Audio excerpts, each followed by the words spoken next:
నారాయణం నమస్కృత్య నరం చైవ నరోత్తమం దేవీం సరస్వతీం వ్యాసం తతో జయముదీరయేత్. హరి ఓం. పరమేశ్వర స్వరూపమైన సభకి నమస్కారం. రోజు ప్రసంగాన్ని పూర్తి చేసేటటువంటి సమయానికి పరీక్షిన్ మహారాజు గారు అత్యంత ధర్మబద్ధంగా పూర్వం పాండవులు ఎలా పరిపాలన చేశారో వారి పరిపాలనని తలంపుకలకు తీసుకొస్తూ కృష్ణ పరమాత్మ యొక్క పాదార విందముల యందు ఎడతెగనటువంటి భక్తితో రాజ్యాన్ని సస్యశ్యామలంగా ఉండేటట్టుగా పరిపాలన చేస్తున్నాడు. అలా పరీక్షిత్ పరిపాలిస్తున్నటువంటి కాలంలో ఒక ఆశ్చర్యకరమైన సంఘటన జరిగింది. మీకు నిన్నటి రోజున నేను ఒక విషయాన్ని విజ్ఞాపన చేశాను. ఎందుచేత కృష్ణ నిర్యాణము ప్రారంభమైపోయింది ప్రథమ స్కంధంలో అంటే, శుకుడు భాగవతం చెప్పడానికి వచ్చి కూర్చోవాలి. అది ఒక చారిత్రాత్మకమైన సంఘటన. ఎందుకంటే శుకుడు వచ్చి కూర్చోడు. ఎందుకు కూర్చోడు అంటే అసలు శుకుడికి అలా కూర్చోవలసిన అవసరం లేదు. నిరంతరము బ్రహ్మమునందు రమిస్తూ ఉంటాడు. అటువంటి వాడు మీకు నేను మొదటి రోజున అనుకుంటా విజ్ఞాపన చేశాను. ఒక ఆవు పాలు పితకడానికి ఎంత సమయం పడుతుందో అంతకన్నా ఆయన ఏ ప్రాంతమునందు నిలబడడు. అటువంటి వాడు వచ్చి కూర్చోవాలి. అలా కూర్చోవాలంటే అదొక గొప్ప సందర్భం. ఆ సందర్భం ప్రారంభమైతే అసలు భాగవతం ప్రారంభం కావాలి. ఇంకక్కడి నుంచి మళ్ళీ అవతారములను వరుసగా తీసుకురావాలి. అది తీసుకురావాలంటే కృష్ణ నిర్యాణాది ఘట్టములు పూర్తవ్వాలి. అందుకని చెప్పి కృష్ణ నిర్యాణం ముందు వస్తుంది ప్రథమ స్కందంలో అని మీకు నేను మనవి చేశాను. కృష్ణ నిర్యాణం జరిగింది అంటే దాని అర్థం ఏమిటంటే కలియుగం ప్రారంభమైంది. కలిపురుషుడు ప్రవేశించాడు.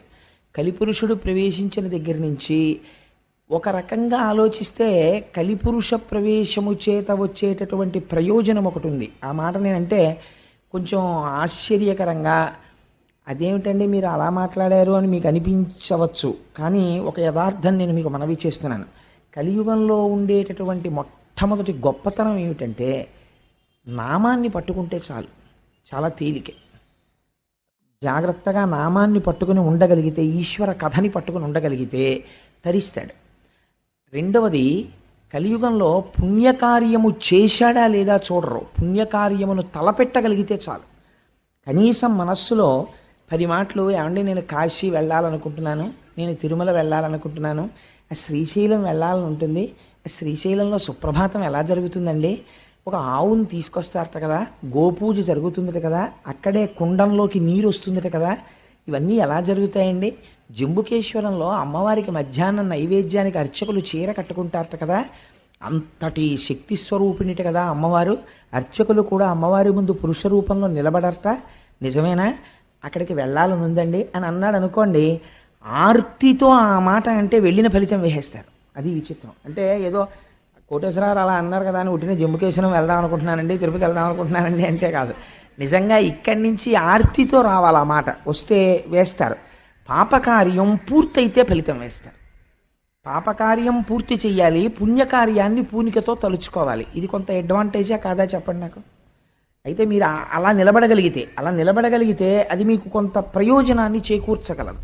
కానీ అదే సమయంలో కలి అనబడేటటువంటిది ఒక విషపు పురుగు, చాలా ప్రమాదకరమైనటువంటి స్థితి.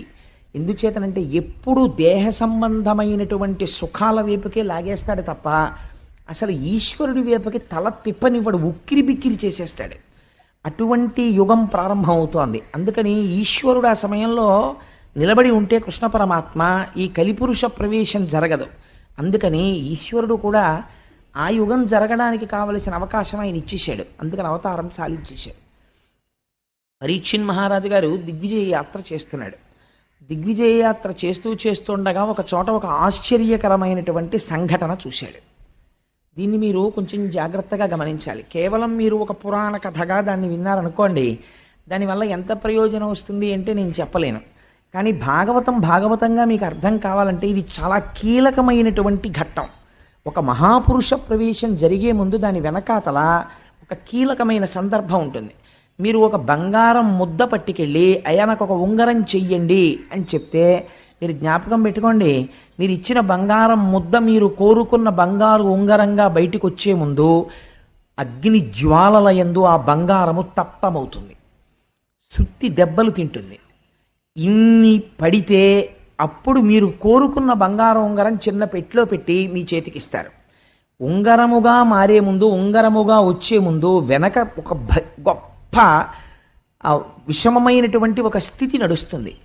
ఇప్పుడు శుకుడు వచ్చి కూర్చోవలసినటువంటి సందర్భం వస్తోంది. రావాలంటే దాని వెనకాతల ఏదో ఒక మహత్తరమైన సంఘటన జరుగుతోంది. మీరు ఆ కోణంలో దాన్ని పరిశీలన చెయ్యలేదు అనుకోండి, భాగవతాన్ని వ్యాసుడు అలా ప్రారంభం చేసినటువంటి రహస్యం మీకు అందదు. అది అందిందనుకోండి, అందుకే భాగవతం విన్నంత మాత్రం చేత జీవితం మారిపోతుందంతే. అభయం ఇచ్చేశారు. భాగవతం విన్నాడు, కొన్ని కోట్ల కోట్ల జన్మల తర్వాత వాడు వింటున్నాడు భాగవతం అని చెప్పేశారు. ఇప్పుడు మీరు ఆ కోణంలో మనస్సుని సంసిద్ధం చేసుకుని వినండి. పరీక్షిన్ మహారాజు చూస్తున్నాడు. పరీక్షిన్ మహారాజు చూడడం కాదు, మీరు చూడాలి ఇప్పుడు. అలా ఎలా చూస్తారన్నది చివరికి సమన్వయం చేస్తాను. పరీక్షిన్ మహారాజు దిగ్విజయ యాత్రలో తిరుగుతూ తిరుగుతూ ఒక ప్రదేశమునకు వచ్చారు. వచ్చేసరికి అక్కడ ఒక ఆవు నిలబడి ఉంది, ఒక ఎద్దు నిలబడి ఉంది. ఈ ఆవు తల్లిలే పిల్లలు పక్కన లేక, పిల్లలు కనపడక, పిల్లల యొక్క క్షేమవార్త తెలియక ఏడుస్తున్నటువంటి తల్లి ఎలా ఉంటుందో అలా ఉన్నది. ఈ ఉపమానం నేను మీకు చెప్పాను అనుకోండి, వాచికంగా చెప్పినప్పుడు చాలా తేలిగ్గా ఉంటుంది. ఏముందండి అది పెద్ద అని మీరు దాన్ని చాలా తేలిగ్గా తీసేస్తారు. తండ్రికి ఈ ఉపమానం వెయ్యరు, తల్లికి వేస్తారు. ఎందుకనంటే నేను మీకు ఒక ఉదాహరణ చెప్తే మీరు తొందరగా దాన్ని పట్టుకోగలుగుతారు. నేను ఒకప్పుడు సామర్లకోటలో ఉద్యోగం చేస్తుండేవాడిని. అప్పుడు నేను సామర్లకోటలో ఒకరోజు సాయంకాలం బస్ స్టాండ్లో నిలబడి ఉన్నాను, కాకినాడ వచ్చే బస్సు ఎక్కడానికి. నిలబడి ఉండగా ఒక ఆశ్చర్యకరమైన సంఘటన జరిగింది. పల్లెటూరి వాళ్ళు, పాపం తెలియని వాళ్ళు, వాళ్ళందరూ కూడా ఏదో ఇటువైపు పక్కన ఆ పెద్దాపురం దాటిన తర్వాత జగ్గంపేట వెళ్ళవలసినటువంటి బస్సు ఒకటి ఎక్కాలి. ఈ చిన్న చిన్న పిల్లల్ని పట్టుకుని, ఇద్దరు మగపిల్లల్ని ఈ పల్లెటూరి ఆడవాళ్ళందరూ ఎక్కడంలో ఒక తల్లి కూడా ఒక బస్సు ఎక్కేసింది. ఎక్కేసిన తర్వాత ఆ బస్సు కండక్టర్ గారు అన్నారు, అయ్యో ఇది జగ్గంపేట వెళ్ళదమ్మా ఈ బస్సు, ఇటేదో వడ్లమూరు అటువైపుకు వెళ్ళిపోతుంది, పెద్దాపురం దాటిన తర్వాత ఇది జగ్గంపేట వెళ్ళదన్నాడు. మళ్ళీ అందరూ బిలబిల దిగిపోయారు. బస్సు వెళ్ళిపోయింది. బస్సు వెళ్ళిపోయిన ఒక్క 5 నిమిషాలకి ఈ తల్లితో పక్కనున్నావిడంది, మీ రెండో పిల్లాడేడే అంది. అనగానే అంతేనండి, అప్పటి వరకు చాలా ప్రశాంతంగా ఉంది పరిస్థితి. నీ రెండో పిల్లాడేడి అంది, అంతే మారిపోయింది పరిస్థితి. ఆవిడ ఒక్కసారి చూపులు మారిపోయి ఉద్విగ్నం అయిపోయింది.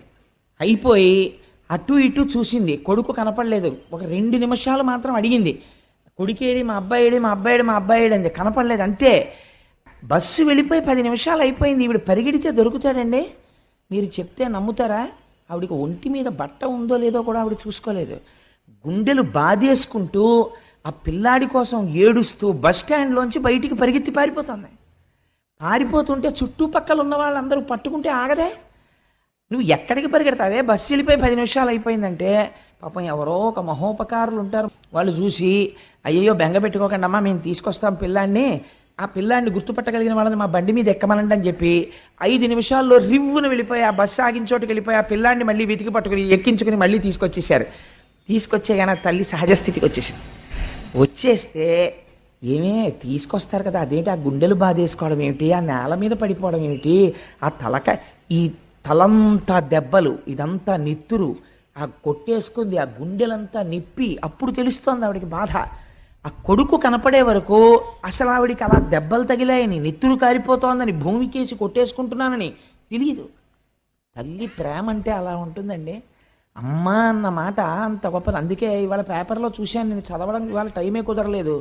వేటూరి సుందరరామూర్తి గారు ఏడిచాడు మహానుభావుడు, తెలుగు భాషలో అమ్మని దూరం చెయ్యకండి అన్నాడు. అమ్మ అన్న మాటకి అంత గౌరవం ఉంది, అమ్మ అన్న మాట వెనక అంత ప్రేమ ఉంది. మాతృత్వంలో ఉన్నటువంటి ప్రేమ అంతటినీ తీసుకొచ్చి మీరు ఒక ముద్దగా పెడితే, ఆ ముద్దని మీరు చూడాలి అనుకుంటే ఆ ముద్దయే భూమి. భూమి అమ్మ. అందుకే భూమి గురించి ఎక్కడైనా చెప్పవలసి వస్తే పొంగిపోతారు ఋషులు. వాల్మీకి మహర్షి అయితే చితిక్షమా పుష్కర సన్నిభాక్షి అంటారు. అమ్మకుండే గొప్ప లక్షణం ఏమిటో తెలుసా అండి? ఓర్పు. ఎక్కడి నుంచి వస్తుందో తెలియదు. ఆ పిల్ల చివల్ రస్ అంటారు పెళ్లి చూపులకు ముందు. అమ్మో బలానా వాళ్ళ అమ్మాయిని చేసుకుంటారండి, అమ్మ ఆ అమ్మాయి ముక్కోపండి బాబు, అన్నింటికీ కోపడుతుందంటారు. ఎక్కడికి పోతుందో తెలియదు ఆ కోపం అంతాను. ఒక్క 2 పిల్లలు పుట్టేటప్పటికీ ఎంత అల్లరి చేయనివ్వండి, ఎంత ఓర్పు. ఓ 4 ఏళ్ళు పోయిన తర్వాత ఆ పిల్ల ఇంటికి వెడితే ఏమిటి ఆ అమ్మాయికే ఇంత ఓర్పు వచ్చేసింది, అంత ముక్కోపం ఉండేదనిపిస్తుంది. అమ్మకి ఓర్చగలిగినటువంటి గుణం ఉంటుంది. ఇవాళ భూమి దాన్ని కోల్పోయినది కలియుగ ప్రారంభంలో. అందుకని బిడ్డ కనపడని ఆవు ఏడ్చినట్టు ఏడుస్తోంది ఆవిడ. ఇది కలియుగానికి ప్రారంభం. అమ్మ ఏడుపుతో కలియుగం ప్రారంభమైంది. దీన్ని మీరు గుర్తుపట్టాలి. గుర్తుపడితే భాగవతం ఏమిటో మీకు అందుతుంది. ఏడుస్తుంటే పక్కన వచ్చి ఒక ఎద్దు నిలబడి ఉన్నది. ఇప్పుడు ఆ ఎద్దు ఒక కాలుతోనే ఉంది, 4 కాళ్ళు లేవు ఎద్దుకి, ఒక్కటే కాలు. అసలు మీరు ఒక విషయం ఆలోచించండి, ఒక కాలు మీద ఎద్దు నిలబడగలదా? ముందు 2 కాళ్ళు ఉండి వెనక 2 కాళ్ళు లేకపోతేనే ఆ ఎద్దుకి నడక లేదు. అటువంటిది 3 కాళ్ళు లేకుండా మీరు ఎద్దుకి ఎటువైపు కాలు ఒక్కటి ఉంచినా సరే అసలు ఆ ఎద్దు నిలబడి ఉండడాన్ని మీరు చూడగలరా? మీరు చూడలేరు. ఒక కాలుతో ఉన్న ఎద్దు భూమి మీదే డేకుతూ ఉంటుందంతే, నిలబడినట్టు కనపడుతుందంతే. ఇలా నిలబడినట్టు ఉన్నటువంటి ఎద్దు తన 3 కాళ్ళు పోయాయని ఏడవట్లేదు, ఆవు ఏడవడానికి ఆశ్చర్యపోయింది. ఇది మీరు గుర్తుపట్టవలసిన రహస్యం. ఆవు ఎందుకు ఏడుస్తోందని గోమాత వంక తిరిగి అంది. ఎందుకు ఏడుస్తున్నావు మంగళప్రదురాలా అని అడిగింది.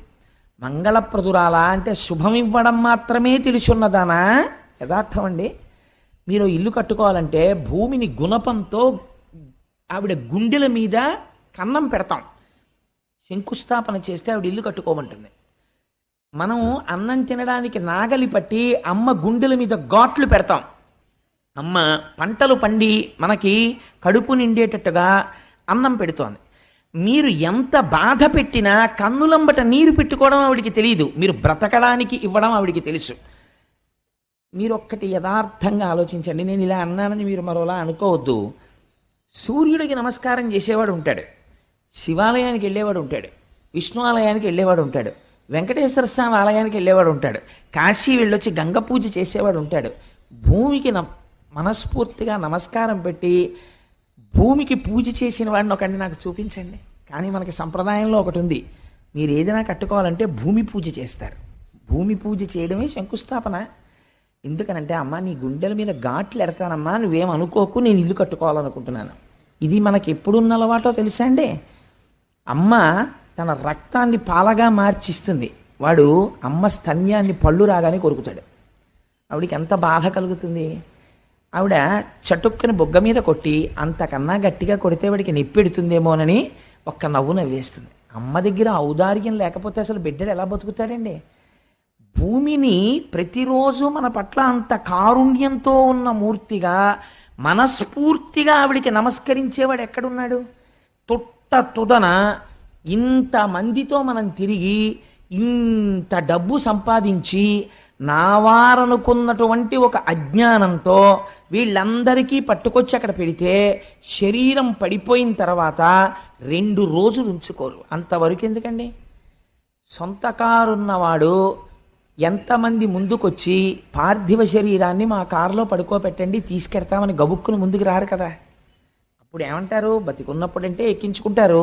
నేను అది తప్పు కూడా నేనేం పట్టట్లేదు అందులో.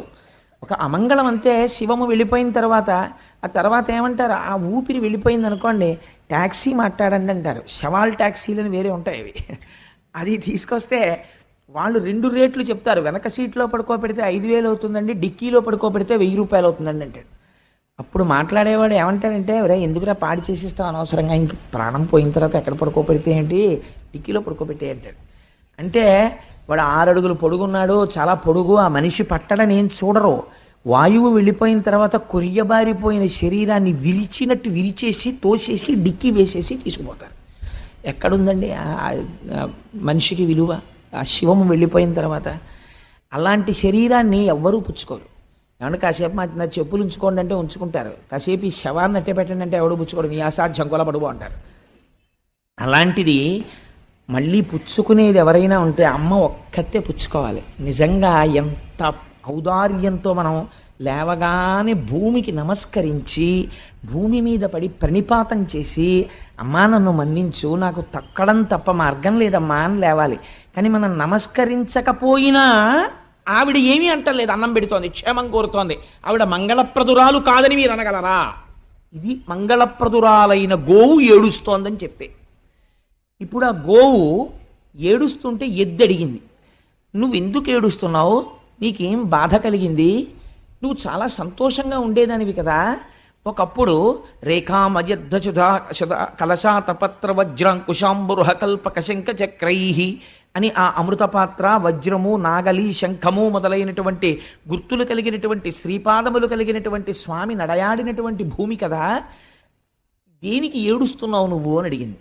అడిగితే భూమి అంది, దేనికి ఏడుస్తున్నానో తెలుసా, నాకు ఏదో బాధ కలిగిందని నేను ఏడవట్లేదు, నా బాధ ఎప్పుడు అలాగే ఉంటుంది, కృతయుగమైనా ఇంకోటైనా. మీరు బాగా గుర్తు పెట్టుకోవలసిన లక్షణాన్ని చెప్తోంది భూమి.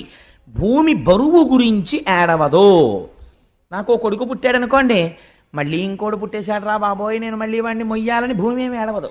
ఒకటి వెళ్ళిపోయాడు అనుకోండి, అమ్మయ్యా కొంత బరువు తగ్గింది బాబోయ్ అని భూమి సంతోషించదు. భూమి ఫిజికల్ వెయిట్ అంటే పైన ఉండేటటువంటి సామాన్యమైన బరువు గురించి భూమి ఎన్నడూ ఏడవదు. పిల్లాడు 2 కంచాల అన్నం తిన్నా అమ్మ బాధపడదు, షేరు పాలు తాగినా అమ్మ బెంగ పెట్టుకోదు, తన అన్నం తినడం మానేసి నేను తినేశాను రా అని కొడుక్కి పెట్టేస్తుంది.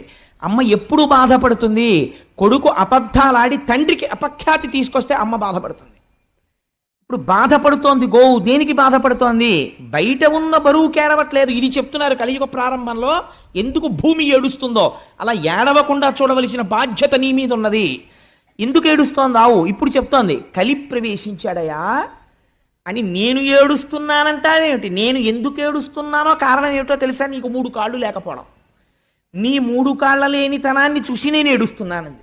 ఇదేమిటి ఈ గమ్మత్తైన మాట ఏమిటి, ఆయనకి 3 కాళ్ళు లేకపోతే ఈవిడ ఏడవడం ఎందుకు అంటే, ఆవిడంది ఈ లోకంబున పూర్వము 4 పాదముల చేత నీవు నడతువు, నేడా శ్రీలలనేశుడు లేమిని కాలముచే నీకు ఒంటి కాలయ్యకదే.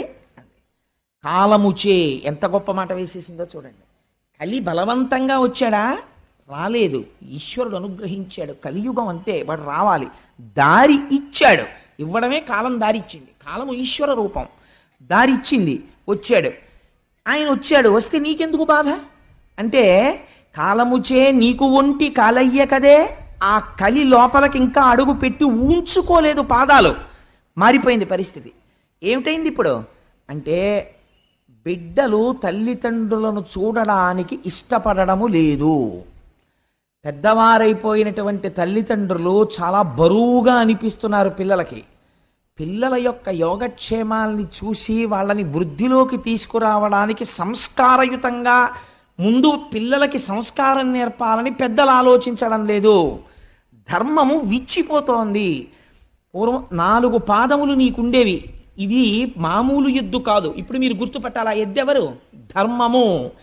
ధర్మమునకు భూమికి ఎంత దగ్గర సంబంధమో చూడండి.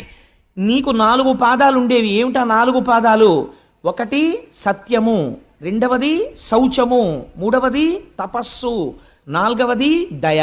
ఈ 4 పాదములతో ధర్మం నడుస్తుంది. ఇలా నడిచేటటువంటి 4 పాదములు కలిగినటువంటి ధర్మం అనబడేటటువంటి వృషభమునకు, అందుకే శంకరుడు వృషభాన్ని ఎక్కుతాడంటాడు. అంటే ఆయన ధర్మమును అధిరోహించి నడుస్తాడు ఆయన. కాబట్టి ఇప్పుడు నీకు 1 పాదమే ఉన్నది, 3 పాదములు నీకు లేవు. ఎందుకు లేవు 3 పాదములు? ఈ 3 పాదములు లేకపోవడం చేత కలిపురుషుడు వచ్చేసాడు. వచ్చేయడం వల్ల నీకు 3 పాదాలు పోతే ఏమవుతుంది, దేవతలకు, ఋషులకు, మీరు చాలా జాగ్రత్తగా గుర్తుపట్టాలి ఆవు చెప్తున్న మాటల్ని, దేవతలకు, ఋషులకు, పితృదేవతలకు, ధీయుతులకు, నీకు, నాకు, గోవులకు, వర్ణాశ్రమములకు బాధ ఎనుచు కుందెదననగా అంది. ఎవరెవరికిట బాధ, ఎందుకు ఏడుస్తున్నానో తెలుసా, వీళ్ల కోసమే నేను ఏడుస్తున్నానంది ఆవిడ. ఎవరి కోసం, దేవతలకు, దేవతల గురించి ఏడుస్తున్నాను. ఎందుకు ఏడుస్తున్నాను, రాబోయేటటువంటి కాలంలో యజ్ఞయాగాది క్రతువులను విమర్శించేటటువంటి వాళ్ళు ఎక్కువైపోతారు.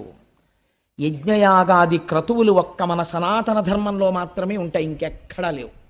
యజ్ఞము చెయ్యడం, అగ్నిహోత్రంలో హవిస్సు వెయ్యడం, మీరు మళ్ళీ సంపదని పొందడానికి అగ్నిహోత్రము ద్వారా దేవతలకు హవిస్సులు ఇస్తే ప్రీతి చెందినటువంటి దేవతలు మళ్ళీ వర్షాన్ని కురిపించి మీకు సంపదలను ఇస్తారు. మీరు తిరిగి వారి పట్ల కృతజ్ఞత ప్రకటించినప్పుడు దేవతల యొక్క ఆగ్రహమునకు గురవుతారు. కాబట్టి దేవతలకి హవిస్సులు ఇవ్వరు. హవిస్సులు ఇవ్వనటువంటి మనుష్యులకి శుభాన్ని మేము చెయ్యం అని దేవతలు చెయ్యరు. కాబట్టి హవిస్సులు పొందని దేవతలు తయారవుతారు. ఎందుచేత అంటే ఏది సనాతన ధర్మమో, ఏ సనాతన ధర్మము ఈ గడ్డ మీద నిలబడిందో ఆ గడ్డ మీద సనాతన ధర్మము విమర్శకి గురైపోతుంది. కాబట్టి ఏమైపోతుంది, యజ్ఞయాగాది క్రతువులు నశించిపోవడం ప్రారంభం అవుతుంది. అందుకని దేవతలకు, ఋషులకు, ఎవరు వేదం కష్టపడి చదువుకుని స్వరం తెలుసుకుని చాలా కష్టపడి ఆ స్వరంతో వేదం చెప్తాడో అసలు ఆ వేదాన్ని ఆదరించాలనేటటువంటి బుద్ధి నశించిపోతుంది లోకంలో. ఎవడు తపస్సుతో ఉన్నాడో, ఎవడు నాకు లోకములో విషయ సుఖములు అక్కర్లేదని జడలు కట్టి భగవంతుని ఎందున్నాడో వాడిని రాళ్ళు పెట్టి లోకం కొట్టేటటువంటి రోజు వస్తుంది. అలాంటి వాడిని చూసి నిష్కారణంగా విమర్శ చేసేటటువంటి రోజులు బయలుదేరిపోతాయి. నేను ఈ మాట అంటే నేను అసందర్భంగా అన్నానని మీరు అనుకోకండి. నేను తరచూ ఒక మాట చెప్తుంటాను. నాకు ఎక్కడైనా నేను తెల్లటి బట్టలు కట్టుకుని వెళ్ళిపోతుండగా నాకు కె విశ్వనాథ్ గారు కనపడితే, విశ్వనాథ్ గారికి నాకు మధ్యలో ఒక మురుగుడు గుంట ఉంటే నేను అది మురుగుడు గుంట ఉందని పక్కకి కూడా వెళ్లకుండా వారి పాదములకు ప్రణిపాతం చేయడానికి మురుగుడు గుంటలో పడిపోతాను అంటుంటాను. ఎందుకని అంటే బహుశా సినిమా రంగంలో ఆయన ఒక ఋషి. నేను ఈ మాట ఎందుకంటున్నానో తెలుసా అండి, ఆయన ఒక సినిమా తీశారు, నాకు ఆ పేరు జ్ఞాపకం లేదు కానీ అందులో ఒక ఆఫీసరు వేదం చదువుకున్న వాళ్ళకి స్టైపెండ్ గ్రాంట్ చేస్తాడు. వేదం చదువుకుని 60 ఏళ్ళో 70 ఏళ్ళో వచ్చేసి వృద్ధుడైపోయినటువంటి పండితుడు పైన వస్త్రం కూడా లేకుండా ఉత్తరీయం వేసుకుని వచ్చి నిలబడితే ఆఫీసర్ ఎదురుగుండా 4 కుర్చీలు ఖాళీ ఉంటాయి. కూర్చోమని కూడా చెప్పడు, గోళ్ళు కొరుకుతుంటాడు ఆయన. గోళ్ళు కొరుక్కోవడం అంటే పని లేనివాడు చేసే పని ఏంటంటే గోళ్ళు కొరుక్కుంటున్నామని. ఆయన కాలం గురించి మాట్లాడుతుంటాడు. అది విచిత్రం. అసలు కాలస్వరూపమైన ఈశ్వరుడు గురించి వేదం చెప్తోంది. వేదం చదువుకున్న వాడిని నించోపెట్టాడు, తను కూర్చున్నాడు. ఏమిటండి మీకు స్టైపెండ్ ఇమ్మంటారు, స్టైపెండ్ ఇమ్మంటారు, మీకేమొచ్చు చెప్పండి అంటాడు. ఘన చెప్పడం, జట చెప్పడం అంటే మాటలు కాదు. ఆయన ఘన జట చెప్తుంటాడు. చెప్తుంటే అబ్బబ్బబ్బబ్బబ్బా మాట మళ్ళీ ముందు పెట్టి వెనకబెట్టి ఎంతసేపు చెప్తారంటే టైం వేస్ట్ అంటాడు. సరే ఆ తర్వాత ఇప్పుడు నేను సినిమా గురించి అంతా ఎందుకు గానండి అంటే ఏమైంది, కలియుగం ఎలా ఉంటుందో సెల్యులాయిడ్ మీద విశ్వనాథ్ గారు చూపించారు. ఇలా చూపించిన డైరెక్టర్ని ఒకటి నాకు చూపించండి. వేదము అవమానింపబడుతుంది. వేదం గురించి తెలుసున్నవాడు వేదం గురించి మాట్లాడాలి. వీడికి ఏం తెలుసు అని వేదం చదువుకున్న వాడికి వీడు స్కాలర్షిప్ను వీడు అదే స్టైపెండ్ గ్రాంట్ చేస్తాడు. ఘన జటా చదువుకున్న 70 సంవత్సరముల మహాపండితుణ్ణి నిలబెట్టి వేదం చదివితే వీడు నిర్ణయించి నెలకు 200 రూపాయలు గ్రాంట్ చేసేంత మొనగాడా. అంత అద్భుతంగా విమర్శ చేశాడు మహానుభావుడు. అందుకని దేవతలకు, ఋషులకు, పితృదేవతలకు తద్దినాలు పెట్టేవాళ్ళు కొరవైపోతారు. పితృదేవతలు ఏడుస్తుంటారు. ఒక్కడు తద్దినం పెట్టేవాడు కనపడ్డం. ఎందుకు పెట్టడు అంటే ఎందుకండి శ్రాద్ధం పెట్టడం, శ్రాద్ధం అంత షార్ట్ కట్ ఏది ఉండదు. నేను ఒక మాట అంటే మీరు ఏమనుకోకండి, భాగవతంగా చెప్పేస్తే భాగవతం ఎందుకండి. పెద్ద కోడల్ని ఇంటికి తెచ్చుకునే ముందు అంత జాగ్రత్త ఎందుకు పడతారో తెలుసా? రేపొద్దున్న పితృదేవతలకి అందాలి అంటే ఆ పెద్ద కోడలు దీపం పెట్టాలి. కొడుకును పుట్టినటువంటి వాడు పెడితే అందుకోరు, కోడలు దీపం పెట్టాలి. తల్లిదండ్రుల పట్ల, అత్తమామల పట్ల సంస్కృతి సంస్కారం ఉన్న కోడలైతే దీపం పెడుతుంది. నేను ఎన్ని ఇళ్లలో చూశాను, తద్దినం పెట్టేటప్పుడు అసలు కోడలు వచ్చి దీపమే పెట్టదు. కాబట్టి పితృదేవతలకు ఇంత గొప్ప కోడలరా నా కోడలని వాళ్ళు ఏడుస్తారు అప్పుడు. అందుకని పితృదేవతలకు నీకు ధర్మం పోతోంది, నాకు భూమికి, నీకు నాకు గోవులకు. ఆవులు అవమానింపబడతాయి. ఎప్పుడు చెప్పేసిందో చూడండి, కలియుగ ప్రారంభంలో చెప్పేసింది. ఆవుల్ని కొడతారు, ఆవుల్ని అమ్ముతారు, ఆవుల తోళ్లు తీసేస్తారు, ఆవు మాంసం తింటారు. గోవు అవమానింపబడిన చోట ఏ గోవు నుంచి వచ్చిన సమస్త పదార్థములు గౌరవింపబడ్డాయో అక్కడ గోవుల్ని రక్షించుకోవడానికి కేంద్రాలు వెలియవలసినటువంటిది, ఉద్యమాలు నడపవలసినటువంటి దౌర్భాగ్యం ఈ జాతికి వచ్చేస్తుంది. కాబట్టి గోవులకు, నానావర్ణాశ్రమములకు బాధయనచు కుండెదననగా కలియుగం ప్రవేశించింది అనడానికి ఇదే గుర్తు. వీళ్ళందరూ బాధలకు గురవడం ప్రారంభమైపోతోంది. అందుకు ఏడుస్తున్నానయ్యా అంది అని ఒక మాట చెప్పింది. నీకు 4 పాదములు ఉండేవి, సత్యము, శౌచము, తపస్సు, దయ. ఇప్పుడు ఇందులో 3 పాదములు పోయాయి. మీరు అలా చెప్తే నేను అలా అన్నాను అనుకోండి, ఇప్పుడు అది బయట ఉన్నటువంటి ఒక ఎద్దా కాదని నేను అంటున్నాను కదా. ఎద్దు ధర్మస్వరూపం, ఆవు భూస్వరూపం అని కదా నేను చెప్తున్నాను. ధర్మస్వరూపమునకు 3 పాదాలు పోయాయంటే ఎలా పోతాయండి? మీరు ధర్మమన్నా ఆచరించాలి, అధర్మమన్నా ఆచరించాలి కదా. మీరు ధర్మంగా ఉండాలి, మీరు ధర్మం చేయలేదు కాబట్టి ఏం చేసినట్టు? అధర్మం చేసినట్టు. కాబట్టి ఈ 3 పాదాల స్థానాల్లో మరి అధర్మమైనటువంటి 3 ఏముంటాయి? అవేవో తిరుగుతున్నాయి అన్నమాట బయట. ఈ 3 ఇక్కడ లేవు అంటే 3 తిరగకూడనివేవో తిరుగుతున్నాయి. అవి ఇక్కడ ధర్మానికి ఉండవు పాదాలుగా, అధర్మానికి ఉంటాయి. దాని గురించి చెప్పక్కర్లేదు. కానీ ఆ 3 ఏమిటై ఉంటాయి? ఆ 3 తిరగబట్టి ఈ 3 తెగిపోయాయి. ఏ 3 తిరుగుతున్నట్టు అంటే సత్యం అనేటటువంటి పాదము తెగదు. జ్ఞాపకం పెట్టుకోండి. ఎందుకని? ఇన్ని అధర్మాలు చేసినా దేవుడి గురించి తెట్టేటటువంటి వాడికి కూడా లోపల దేవుడు ఉన్నాడు కాబట్టి తిరుగుతున్నాడు. వాడు తిన్నది జీర్ణం చేయడం మానేశాడు అనుకోండి, చచ్చి ఊరుకుంటాడు. వాడు ఏం తిడతాడు వాడు? అందుకని లోపల ఆయన ఉండి ఊపిరిని వాక్కుగా మారిస్తే తిడుతున్నాడు కృతజ్ఞుడై. కాబట్టి ఈశ్వరుడు ఇంకా ఉన్నాడు కాబట్టి ఈ లోకం ఉన్నది, మారని పదార్థము ఇంకా కాపాడుతోంది కాబట్టి సత్యం అలా ఉన్నది. అదొక్కటే పాదం. మరి పోయినదేది? శౌచము పోయినది. శౌచము దేని చేత పోయినది అంటే దుష్టజనులతో కూడినటువంటి సంగము వలన పోయినది. అంటే ఎంత పెద్ద కాషన్ ఆర్డర్ పడిపోయిందో చూడండి భాగవతంలో. అన్నిటికన్నా జీవితంలో మీరు చాలా జాగ్రత్తగా ఉండవలసినది దేని విషయంలో? స్నేహము విషయంలో. మీ ఇంటికి తమంత తాముగా 50 మంది రావచ్చు, 50 మంది మాట్లాడచ్చు. మీ స్థితి నుంచి మీరు జారిపోకూడదు. జారిపోకుండా దుష్టుడైన వాడు మీ ప్రమేయం లేకుండా ఒకనాడు మీకు తారసపడతాడు, మీతో వచ్చి మాట్లాడతాడు. వాడి మాటలు మీరు ఎలా వినాలంటే తామరాకు మీద నీటి బొట్టు పట్టినట్టు పట్టాలి. అది వెంటనే జారిపోవాలి తప్ప, ఒక చిరునవ్వుతో విని వదిలిపెట్టాలి తప్ప దానికి మీరు మనసులో స్థానం ఇచ్చారనుకోండి అంతే, శౌచము పోతుంది. శౌచం అంటే ఏమిటో తెలుసా అండి? ఆచారము, నడువడి, వ్యవహారము ఇవన్నీ నశించిపోతాయి. వాడు మాట చెప్తాడు, ఎందుకంటే అవన్నీ ఏం అక్కర్లేదంటాడు. అవన్నీ అక్కర్లేదండి, ఎవరు చెప్పారు మీకు? అవన్నీ ఏం అక్కర్లేదంటాడు. తండ్రికి శ్రాద్ధం పెట్టాలని ఎవరు చెప్పారు? పెట్టక్కర్లేదంటాడు. అందుకని శౌచము పోయినది. దేని వలన పోయినది? మీరు ఒకటి జ్ఞాపకం పెట్టుకోండి, ఆచారం అవసరమా అవసరము లేదా? ఆచారం అవసరమే అని నేను అంటాను. ఎందుకంటానో చెప్పనండి. ఆచారము ముందు లేకపోతే మీరు మొహం కడుక్కోకుండా అన్నం ఎందుకు తినరు? మొహం కడుక్కోకుండా అన్నం ఎందుకు తినకూడదండి? మొహం కడుక్కోకుండా లోపలికి ఎడుతోంది కదా, పాచి ఎక్కడి నుంచి వచ్చింది? మీలోంచి వచ్చిన పాచే కదా మీ నాలిక మీద ఉన్నది, పళ్ళ మీద ఉన్నది. నేనే పుచ్చేసుకుంటాను, మళ్ళీ నేను తింటాను అన్నం. ఎందుకు తింటలేదు? లేకపోతే మీరు స్నానం చేయకుండా అన్నం ఎందుకు తింటలేదు? లేకపోతే నేను చొక్కా కింద ప్యాంటు పైన వేసుకుంటాను, ఎందుకు వేసుకోరు? అంటే ఒక ఆచారం ఉన్నది ప్రపంచంలో. ముందు ఒక మంచి జరగడానికి దానికి కావలసినటువంటి ఉపకరణములు ఆచారము చేత సిద్ధిస్తాయి.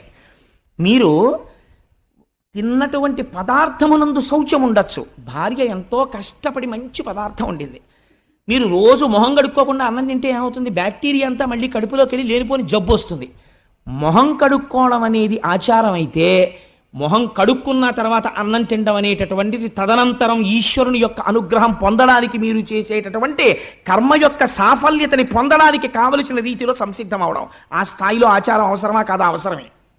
ఏ స్థాయిలో అవసరం లేదు? రమణ మహర్షికి అవసరం లేదు. రమణ మహర్షి గోచి పెట్టుకుని 30 రోజులు స్నానం చేయకుండా తిరుగుతారు. మీరు ఆయన్ని సామాన్యుణ్ణి పోలుస్తారా? జ్ఞాని ఎక్స్ట్రీమ్. జ్ఞానితో సామాన్యుణ్ణి పోల్చడం కుదరదు. ఆయన బ్రహ్మమునందు రమిస్తున్నాడు, నువ్వు రమించి మానే. అప్పుడు నీకు అసలు ఒంటి మీద బట్టలేదన్న విషయం స్పృహలో లేదు. అప్పుడు ఈ ఆచారం గురించి మాట్లాడలేవు. ఇప్పుడు నువ్వు ఆచారం గురించి ఎలా మాట్లాడతావు? కుదరదు. అది కుదిరేటటువంటి విషయం కాదు. నీకు ఈ స్థాయిలో ఆచారం అవసరమే. రమణులు నిర్ధారించారు. రమణులు సంధ్యావందనం చేయలేదని రమణుల ఆశ్రమంలో ఉన్నటువంటి రమణుల యొక్క మేనల్లుడు ఒక ఆయన సంధ్యావందనం చేయడం మానేశాడు. మా మాయగారే చేరి నేను ఎందుకు చేయాలన్నాడు. అంటే ఆశ్రమంలో ఉన్న వాళ్ళు రమణ మహర్షికి చెప్పారు, నా స్థాయి వాడిది ఇంకా పొందలేదు. పొందిన నాడు తనంత తాను సంధ్యావందనం చెయ్యవలసిన అవసరం లేకుండా జ్ఞానిగా నిలబడ్డం వాడికి తెలుస్తుంది. అప్పటి వరకు వాడు సంధ్యావందనం చెయ్యాలి. ఎవరో 100వ మెట్టు మీద నించున్నాడు, ఆయన ఎలా ఎక్కాడో తెలుసుకోకుండా మీరు 1వ మెట్టు నుంచి ఎక్కను 100వ మెట్టు మీదకి ఎగురుతానంటే నడుము విరిగిపోతుంది. కాబట్టి అలా ఎక్కకూడదు. మీరు 1వ మెట్టు, 2వ మెట్టు, 3వ మెట్టు ఎక్కాలి. అందుకని శౌచము పోయినది. దేని వలన పోయినది? దుష్ట సంగము వలన శౌచము పోయినది. మొదటి పాదము తెగిపోయింది అక్కడతో.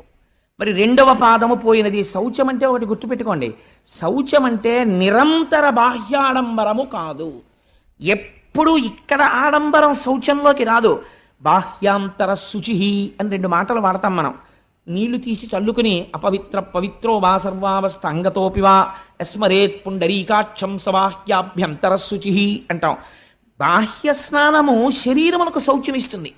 అంతమునందు అంత లోపల శౌచము మీకు కేవలము బయట స్నానం చేసి మడిబట్ట కట్టుకుంటే రాదు. ఆ అంతఃశౌచం ఎలా వస్తుంది? మీరు తెల్లవారుజామునే లేచి సంధ్యావందనం చేస్తూ నిన్న రాత్రి మీరు అనుభవించినటువంటి భోగం గురించి ఆలోచించేస్తే మీకు అంతఃశౌచం ఎక్కడుంది? సంధ్యావందనం చేసేటప్పుడు మీరు వెంటనే దాన్ని విడిచిపెట్టి ఆచమనం చేయగానే పవిత్రులై మనస్సుని ఈశ్వరుడి దగ్గర పెట్టి సంసిద్ధులు కావాలి. అప్పుడు అది అంతఃశౌచం. బాహ్య శౌచాన్ని బయటవాడు కనిపెడతాడు, అంతఃశౌచాన్ని ఎవడు కనిపెడతాడు?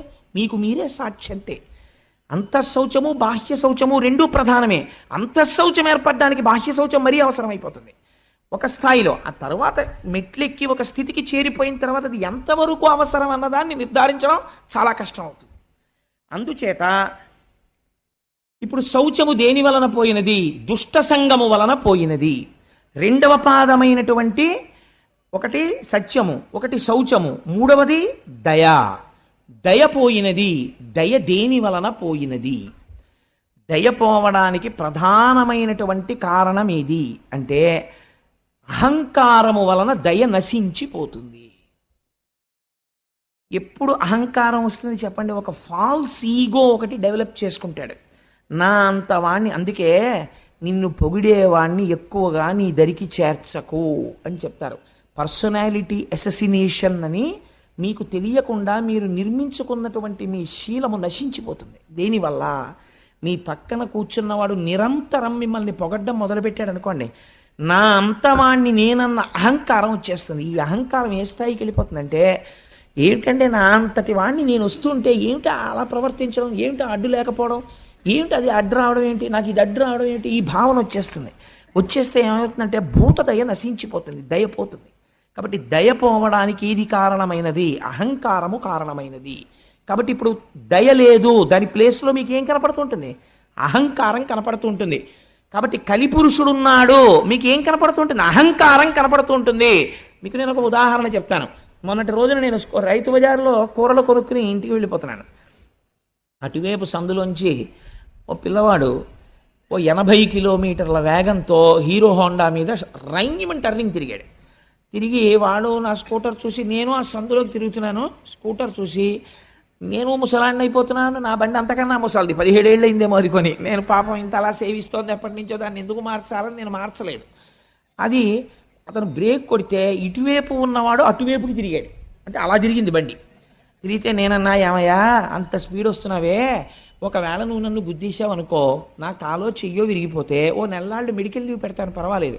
కాలో చెయ్యో విరిగిపోయిందని తెలియగానే ఉదారులై మా ఆఫీసర్లు గ్రాంట్ చేస్తారు, సత్యమే కాబట్టి.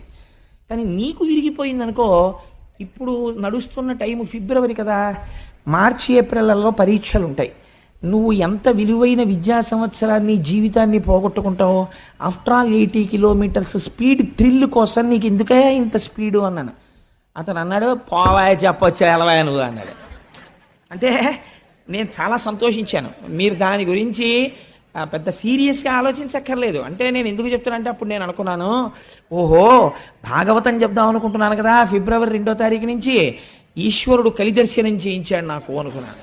అంటే వాడికి ఒక పెద్ద అహంకారం అనమాట. నా అంత వాణ్ణి నేనేం తగిలిన బండికి 80 కిలోమీటర్స్ స్పీడ్లో బ్రేక్ వేసి బండి ఇలా తిరిగింది. అది ఎంత సంతోషం వాళ్ళకి ఇలా తిరిగిపోతుంటే. అలా అనుకుంటున్నాడు. అది చూడండి ఇప్పుడు ఏమైపోయింది. అది నిజంగా దయ కలిగిన వాడు అనుకోండి, అయ్యో మాస్టర్ మీరు అంత మాట అన్నారు, మీకు కూడా చూస్తుంటే 20 ఏళ్ల కుర్రాళ్ళ లేరు, పాపం మీకు కాలో చెయ్యో విరిగిపోతే మీకు ఇబ్బందే కదండి, అంత మాట అన్నారు నా వృద్ధిని కోరి, చాలా సంతోషం అండి అన్నాడు అనుకోండి. అతనికి దయ ఉందని నా పట్ల. అంటే ఇప్పుడు అతని విషయంలో తెగిపోయిన ఎద్దే ఉంది అతనిలో. అంటే ఇప్పుడు ధర్మము యొక్క ప్లేస్ని ఎవరు రీప్లేస్ చేస్తున్నారు? అధర్మము రీప్లేస్ చేస్తారు. కలిపురుషుడు వచ్చాడు.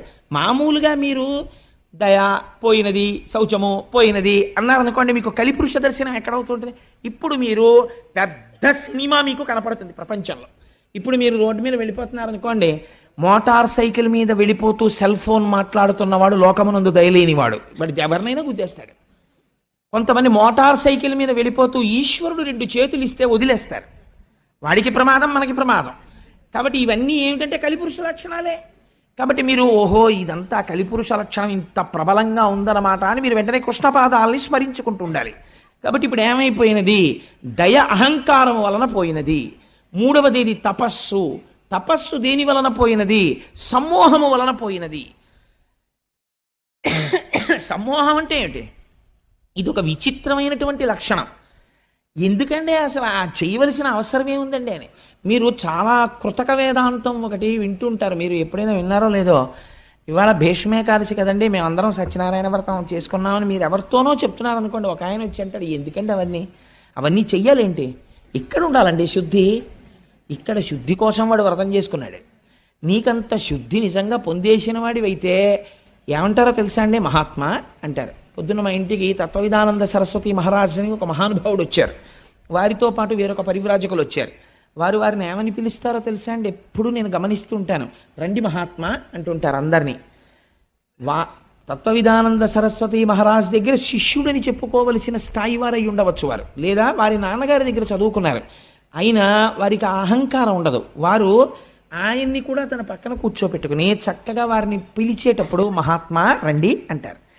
ఆ పిలుపులో ఆయనలో కలి ప్రవేశించలేకపోయాడు అనమాట. అందుకని అహంకారాన్ని చెక్ చేస్తున్నారు ఆయన. ఇప్పుడు అహంకారం లేదు, ఏదుంది? దయ ఉన్నది. అక్కడ అంటే ఇప్పుడు ఎవరున్నారు? కృష్ణుడున్నాడు. అక్కడ కృష్ణుడున్నాడు తప్ప కలి లేడు. కృష్ణుడే ఉన్నాడని ఏమి గుర్తు? మీరు ఏం చెప్పమన్నా కృష్ణుడి గురించే చెప్తుంటారు, ఈశ్వరుడు గురించే పలుకుతుంటారు. ఎందుకు పలుకుతుంటారు? లోపల ఆ పాదం లేదు, ఈ పాదం ఉంది.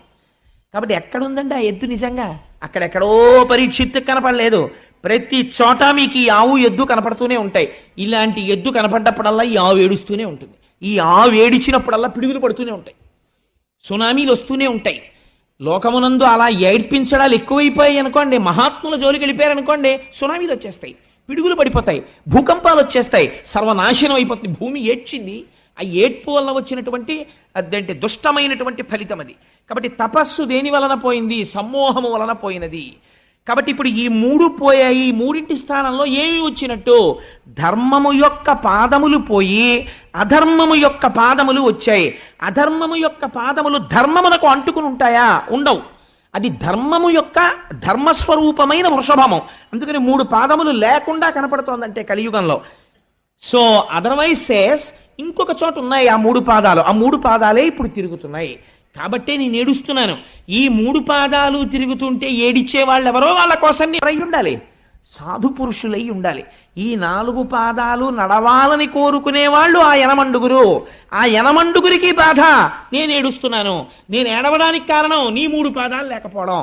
ఎంత గొప్ప సింబాలిజం తీసుకొచ్చారండి వ్యాసుల వారు. ఇప్పుడు ఇది ఆవు ఎద్దు ఏడుస్తున్నాయి.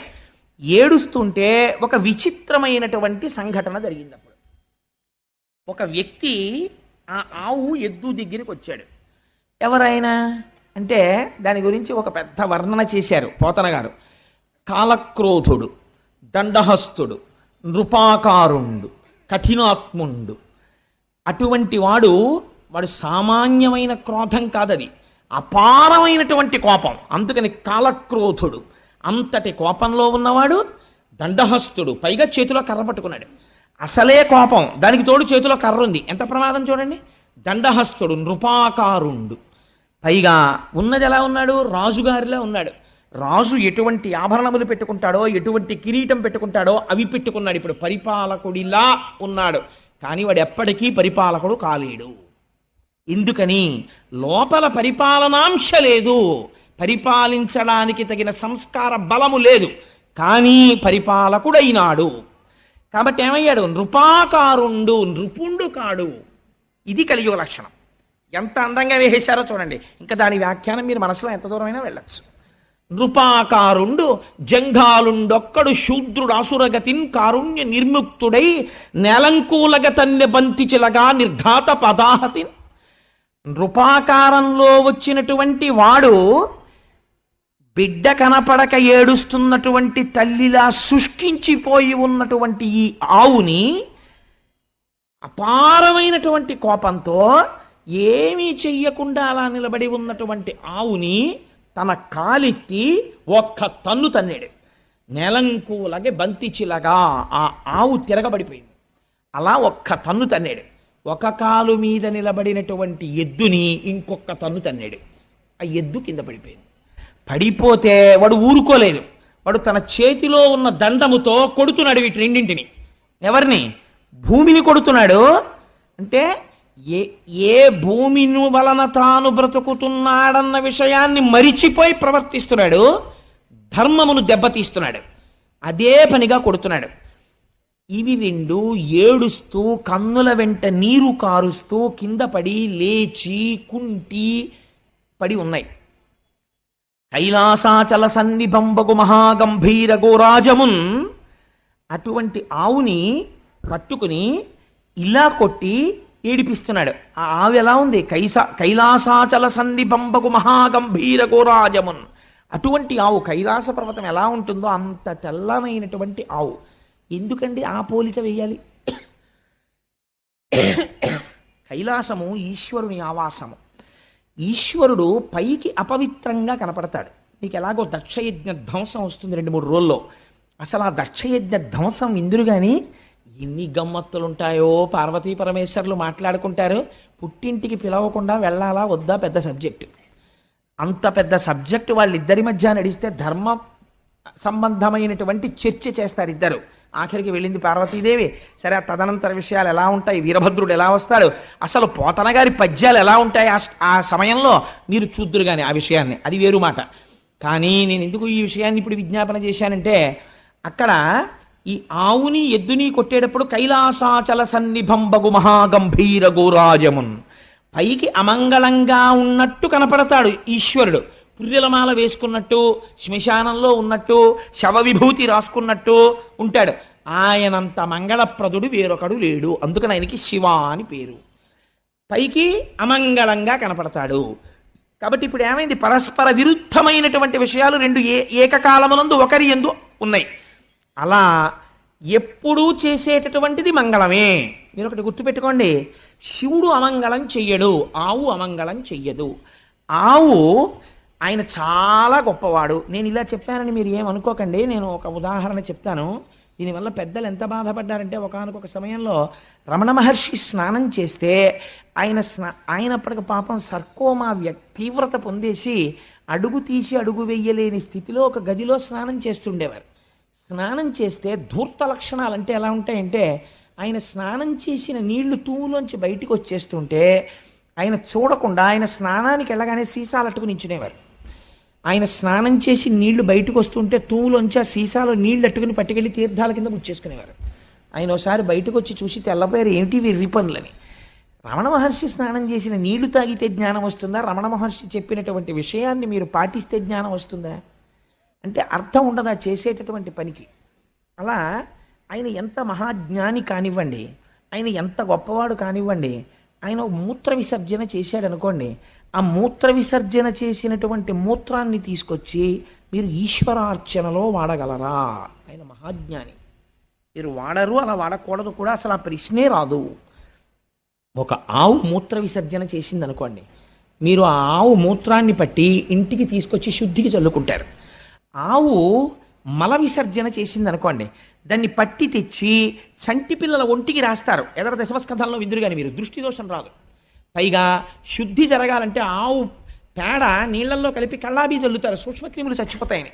ఆవు పేడ శుద్ధికి ఉపయోగపడుతుంది, ఆవు మూత్రము శుద్ధికి ఉపయోగపడుతుంది, ఆవు పాలు అభిషేకములకు ఉపయోగపడతాయి, ఆవు పాలు మేధస్సుకు ఉపయోగపడతాయి, ఆవు పాలు అమ్మలేని బిడ్డడి యొక్క శరీరాన్ని పోషించడానికి తల్లిపాలలా ఉపయోగపడతాయి. ఆవు ఎప్పుడు ఆవు నుంచి వచ్చినటువంటి సమస్త పదార్థములు మన యొక్క ఉన్నతికే ఉపయోగపడతాయి. కానీ ఆవు ఎక్కడ ఉంటుంది? ఇంటి బయట పెరట్లో ఉంటుంది ఎక్కడో తప్ప. అయ్యో ఆవా, నీ పాలతో అభిషేకం చేసుకుంటుంటే నాకు వచ్చినటువంటి గ్రహాల యొక్క దోషానికి ఉపశాంతి కలిగింది. పాపం నువ్వు అక్కడ ఉండడం ఏంటే, వచ్చి నువ్వు కూడా హాల్లో ఉండని తెచ్చి మీరు కడతారా? కట్టరు. ఆవు ఎలా ఇంట్లోకి రాదో, పెరట్లో ఉండి మీకు ఉపకారం చేస్తుందో, రుద్రభూమిలో ఉండి మీకు ఉపకారం చేస్తాడు శంకరుడు. అందుకని కైలాసాచల సన్నిభంబగు మహాగంభీర గోరాజమున్ నిరంతరము ఉపకారము తప్ప వేరొకటి తెలియనటువంటి ఆ ఆవుని నీ చరణంబుల నెవ్వడిటి నిర్దలితంబుక చేసే వాడు తా ఖేచరుడైన మణికీలిత భూషణయుక్త బాహులం వేచని త్రుంచివైతూ వినువీధికి నేగిన నెలడాగినన్నాడు పరీక్షిత్. ఎవరు నిన్నిలా కొట్టినవారు? ఎవరు? నువ్వు చేసినటువంటి ద్రోహం ఏమిటి? నువ్వు పాలిస్తావు, నీ పేడ ఉపయోగపడుతుంది, నీ మూత్రం ఉపయోగపడుతుంది, ఇన్నింటిని వాడుకుని వాచివి అయిన గడ్డి తిని వాహినులందు జలంబు త్రాగగా నువ్వు చేసినటువంటి దోషం ఏమిటి? ఎక్కడో వాచవి అయిన గడ్డి తిని, పోనీ అయ్యో గడ్డి తినేసిందండి దుర్మార్గం ఎద్దు అందామా అంటే, ఎవ్వరికి పనికిరానటువంటి గడ్డి ఆ ఎద్దు తింటోంది. వాచవి అయిన గడ్డి తిని వాహినులందు జలంబు త్రాగగా, గడ్డి అంటే తింటాను కానండి, ఫిల్టర్ వాటర్ తాగకపోతే నాకు పడదండి, పాలు ఇవ్వలేను, పాలు నీటితో రావాలి కదా, మీకు ఆవు పాలు మీ చంటి పిల్లాడికి పడతానంటున్నారు, మరి మీరు నాకు కుడి తెడితే ఆ కుడితిలో అంశయే పాలగా వస్తాయి, అవి చెంచాడు మీ అబ్బాయి నోట్లో పొయ్యగానే వాడికి డయేరియా వచ్చేస్తుంది, అందుకని ఆవుకి మాత్రం ఫిల్టర్డ్ వాటరే పెట్టండి అని ఆవు ఎప్పుడైనా అడిగిందండి? మీ ఇంటికి వచ్చి మీ బిందెలో నీళ్లు కూడా అది అడగలేదు. ఎక్కడ నీళ్లు తాగింది? వాహినులందు జలంబు త్రాగగా, ఎక్కడో మీరు వెళ్ళి నీరు తెచ్చుకోని చోట తన మూతి పెట్టి నీరు తాగింది. ఎందుకు ఈ మాట అన్నారో తెలుసా అండి? ఒక రహస్యం ఉంది. ఎద్దుని పాము ఎక్కడ కరిచినా చచ్చిపోదు అంటారు. ఎక్కడ కుడితే చచ్చిపోతుంది, మూతి మీద కుడితే మాత్రం చచ్చిపోతుంది. ఆ మూతి అందుకే పెట్టేటప్పుడు చాలా జాగ్రత్తగా పెట్టాలి. పుట్టల మీద గడ్డి బాగా పెరుగుతుంది. ఆ పుట్టల మీద గడ్డిని తాను తినడం ఎంత ప్రమాదకరం ఆవుకి, ఎద్దుకి ఎంత ప్రమాదకరం. పుట్ట మీద గడ్డి తిని ఆవుకి ఒక లక్షణం ఉంటుంది, ఎద్దుకిని గబుక్కుని బురదలో కానీ ఎందులో కన్నా జారితే గభాలన పైకి రాలేవు, చాలా కష్టం. నిజంగా జీవహింస అంటే మీరు ఎక్కడ చూడొచ్చో తెలుసా అండి?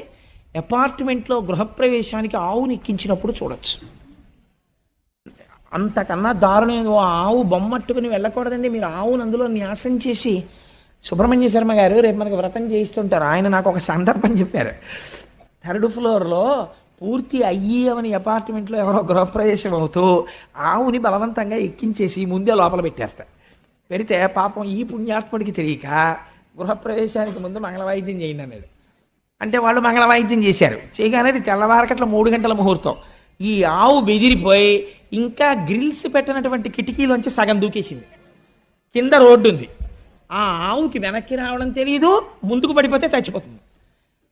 ఈ విషయం పాఠం చెప్పిన కృష్ణావధానులు గారికి తెలిస్తే నువ్వు జీవితంలో మళ్ళీ వేదపన్నం చెప్పకని శపిస్తారేమో అని భయపడి ఈయన గృహప్రవేశం విషయం అక్కడ పెట్టేసి వీధిలోకి పరిగెత్తి ఎవరో కొబ్బరి బండాలు కొట్టేవాళ్ళు కనబడితే, ఒరే నేను 500 ఇస్తాను, ఆవుని వెనక్కి రాకేంట్రా, లేకపోతే గోహత్యాపాతకం నాకంటుకుంటుంది, నేను మోగించమన్నా నా మంగళవాయిద్యాలు అని ముందు వాళ్ళని తీసుకొచ్చి తాళ్ళేసి తప్పెట్లేసి ఆవుని వెనక్కి తీసుకొచ్చి కిందకి దింపాక గృహప్రవేశం చేయించానండి.